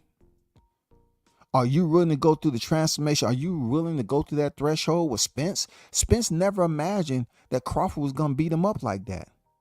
Him and his coach was saying the same thing over and over again. Timothy, why you don't take this consideration when you put in this information? Do you believe 1,000% that Timothy Bradley, that Jerron Ennis is ready to go through the threshold? Because technique-wise, they're going to say, Ennis is the 2.0. He's the next best. He has all the skills. He's unstoppable. He's this, that, and the other, but his resume don't prove it. So shouldn't you be putting him in the same light as they did Crawford when he had all those achievements, way more than Ennis, but yet he got zero credit for the people he fought? Now you're trying to give Jerron Ennis max credit? Max credit? And he doesn't even have the paperwork. You think that he's ready to go to the threshold of the dark side that Crawford put Spence through, all because he's gonna be 37 years old? You think it's gonna be a different type of performance, bro? Man, come on, man. He sat that man and made him pray, bro. Come on. Come on, Ennis, man. Take a look at that picture. You think you ready to be, bro? I'm not saying you don't have dog in you, bro. But see, I never seen Errol Spence in the ring playing around like you, bro. I never seen him playing around like that. Seriously, I just never seen Spence playing around. The one time I seen him lose focus is when his mouthpiece was knocked out. But most of the time, he's straight to business. That I'll say. Even with Crawford, he wasn't playing around in there. He was getting his ass beat. He kept coming back. He kept trying to change the momentum. He tried to take the fight back, man. He tried to take the momentum away from Crawford, and it was impossible. So, Timothy, you actually think that Crawford won't stop Ennis in shorter fashion than he did Spence? Seriously. Take away the accident. You think Jerron Ennis would be in a conversation and step in there with Errol Spence Jr. and they were going to say he'll win? Seriously. You actually think the conversation at 147, they'll be talking about, hey, Ennis don't have no belt yet, but why Spence? No, he wasn't looking for Spence, bro. You know, that's the crazy part about that conversation. I really never heard them talk about they was looking for Spence. Was it because he's from New York? Y'all weren't looking for Spence, but you was looking for Crawford. Right? Right? Did you ever tell Chris Menendorf that you wanted to fight Crawford? Because that would have been a big money fight. But Crawford would have said, what? Wait, what? I never heard your name come up when you was at Victory Boxing. Did you tell Cameron Duncan, hey, Cameron, rest in peace, that you wanted to fight Crawford? Man, come on now. Come on, the fight fans know that ain't true. Nobody's going to vouch for you on that, bro. And it's been ducking since 2018 chasing marlin fish. Hey, man, come on now. Come on, bro. You're trying to convince me, right? And everybody else. Timothy. Come on, man. Come on, Timothy. Come on, bro. It comes a time in your life, Timothy, man, regardless of what position you're holding down, man, you got to have some sense of integrity, bro. Real talk, man. Seriously.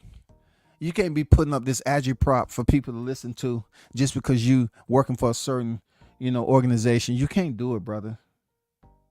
It's only going to last for a certain period of time. You're going to piss so many people off. It's going to be people asking like, okay, should we even take Timothy Bradley serious? And, you getting a paycheck at the end of the day from people who sign your check. So those are the ones you have to placate, not the ones that's sitting out here saying, man, why are you saying, wait, what did you say? What you said about us? What's going on, man? Why are you changing? You're not the same Timothy. Well, things change over time. That's what I got to do. You're not going to find rationale every time I say something out my mouth. That's the way I feel. If I'm critical, I'm critical. If I'm complimenting, I'm complimenting. Okay. All right. Don't talk to him about process of reasoning when he's thinking about strictly about the orders that he's been given. That's all he's thinking about.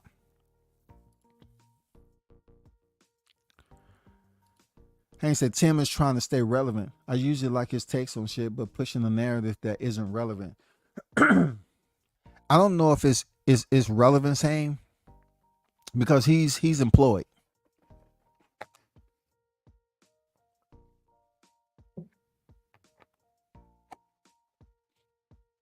You feel me? Timothy Bradley's employed. If he wasn't employed with a promotion, then I can see if he didn't have nothing going on, he was just retired. I can see that statement sticking, right? But he's part of promotion. And all of a sudden, he has a canopy on over his head where I guess they have injected him with you have to do more. All right? You're not here to please them that's not signing your checks. We're signing your checks. So therefore, we need you to be controversial. We need you to switch it up a little bit. Turn heel. Become the villain of commentators. Don't worry about nothing else. You'll be good. Hey, and that's pretty much the role he's taking. That's pretty much the role Timothy Bradley has taken right there, man. He seems not to really care about, this situation with Jerron Ennis, knowing damn well that the paperwork doesn't add up and is not approved. It's not approved by him putting out the information, and majority of these boxing fans are really know boxing, that know how to speak on it without a thick layer of bias. They know that the same shit they was criticizing Crawford for when he was lined up for Spence. They're very, very quiescent on this. Why? Why the horn is not blowing for this? Jerron, him fighting Abanesian and coming upon the Crawford, who was knocked out in 6, not only by Crawford, but by Igis Kavalauskas, you're not even keeping the same volume, bro.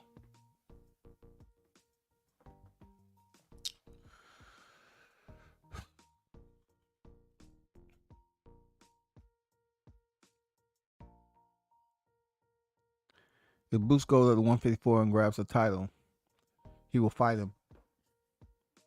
Undisputed 154 and retirement for Bud. The only way that changes is Canelo comes calling or he loses to Madrimov.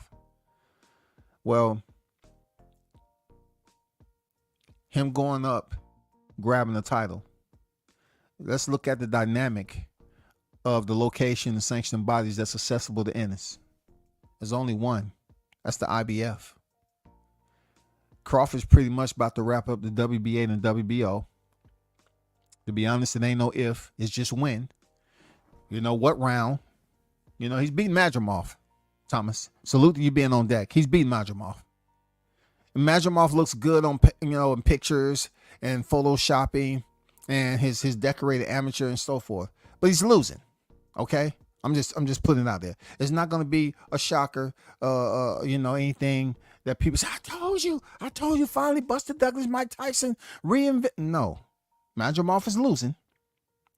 Then now let's talk about what belt is accessible to Jerron Ennis if he moves up there. It will be the IBF.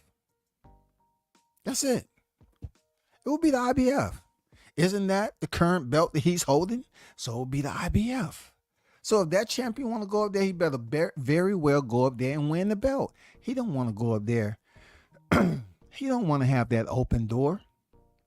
He don't want to have that ODP, that open door policy to go up there and fight for the IBF, and he don't come out victorious. And somebody say, it ain't the end of the world, man. You're 32-1.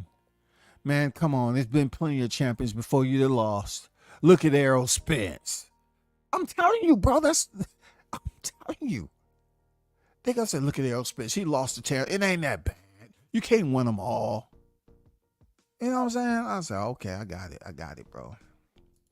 King say, salute to you, bro. This is the new wave, huh? Call out the man just so people can watch your next fight. Boots Keyshawn's trans. Yeah, bro. Just be calling out. I mean, look, why are you gonna do the same thing Spence did? You know what I'm saying? When Spence beat Ugas, he's like, I'm coming for that effing belt. Okay. We knew that, man.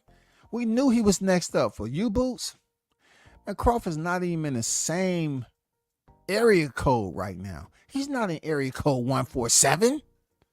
He's in area code 154. You know that because you pretty much took advantage of everything and say you woke up and you was champion. I get it. Notifications will wake you up out your sleep, goddammit. Especially if you have it on your phone and you sleep next to your phone. You got it. Y'all sent a dead end letter over to that man, and he hadn't even been champion, undisputed champion for 120 days yet at least. And y'all sent that dead end letter for him to fight his mandatory, to go in negotiations with you, knowing he was locked in to fight a bigger fighter in Errol Spence Jr. So you got your belt. You got your belt. Kudos. You and your whole division, y'all in the same platform when it comes to receipt of your belts. But somebody has to start making a stance in the 147-pound. We can't just keep on clout chasing Crawford. He's about to face, you've seen the trail already. He's set to face Madrimov. Okay? T.O., Boots, anybody else is talking about, he's locked into a fight. So therefore, just like Thomas said, if y'all want, if he goes up there and get a belt, cool. Go for the IBF because the WBC is locked in already. Errol Spence is fighting Sebastian Fundora. It's locked in already. Hey, matter of fact, if you can't get a belt, go out there and fight Tim Tszyu there, Ennis. Go fight Tim Tszyu. You got some hitters up there. Go fight Virgil Ortiz. Wasn't you and him ranked beside? And y'all want to talk about how he ducked Crawford? No. One thing about Virgil Ortiz, he had a better resume than you at 147. And he was straight up. He wanted to fight the big names. And his team said no. Probably because they knew he had that sickness going on and that ailment. At least he had a legitimate reason. But y'all was up here sleeping on Virgil Ortiz like, oh, man, he's ducking. Bro. Y'all need to go back to Virgil Ortiz when he was saying, I'll fight anybody. That's what I want. And then they had to slow him down because he had a little bit of, a tough situation with Igis Kavalauskas and shit like that. But Virgil was about to smoke, man. When health problems present themselves, you got to do something about it, bro.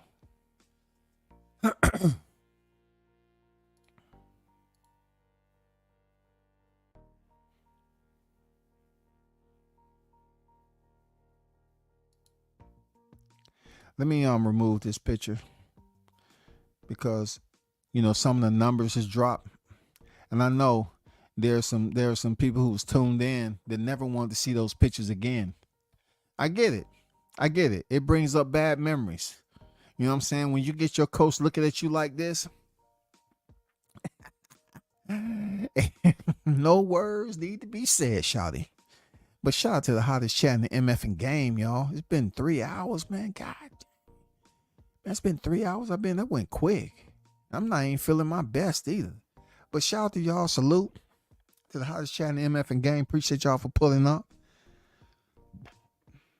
You know what I'm saying? Keep on supporting the channel. Hit the like button on your way out. Until next time, I'm out. Peace. And once again, appreciate the ones and shout out to the ones who donated to the channel. It's much appreciated. One love.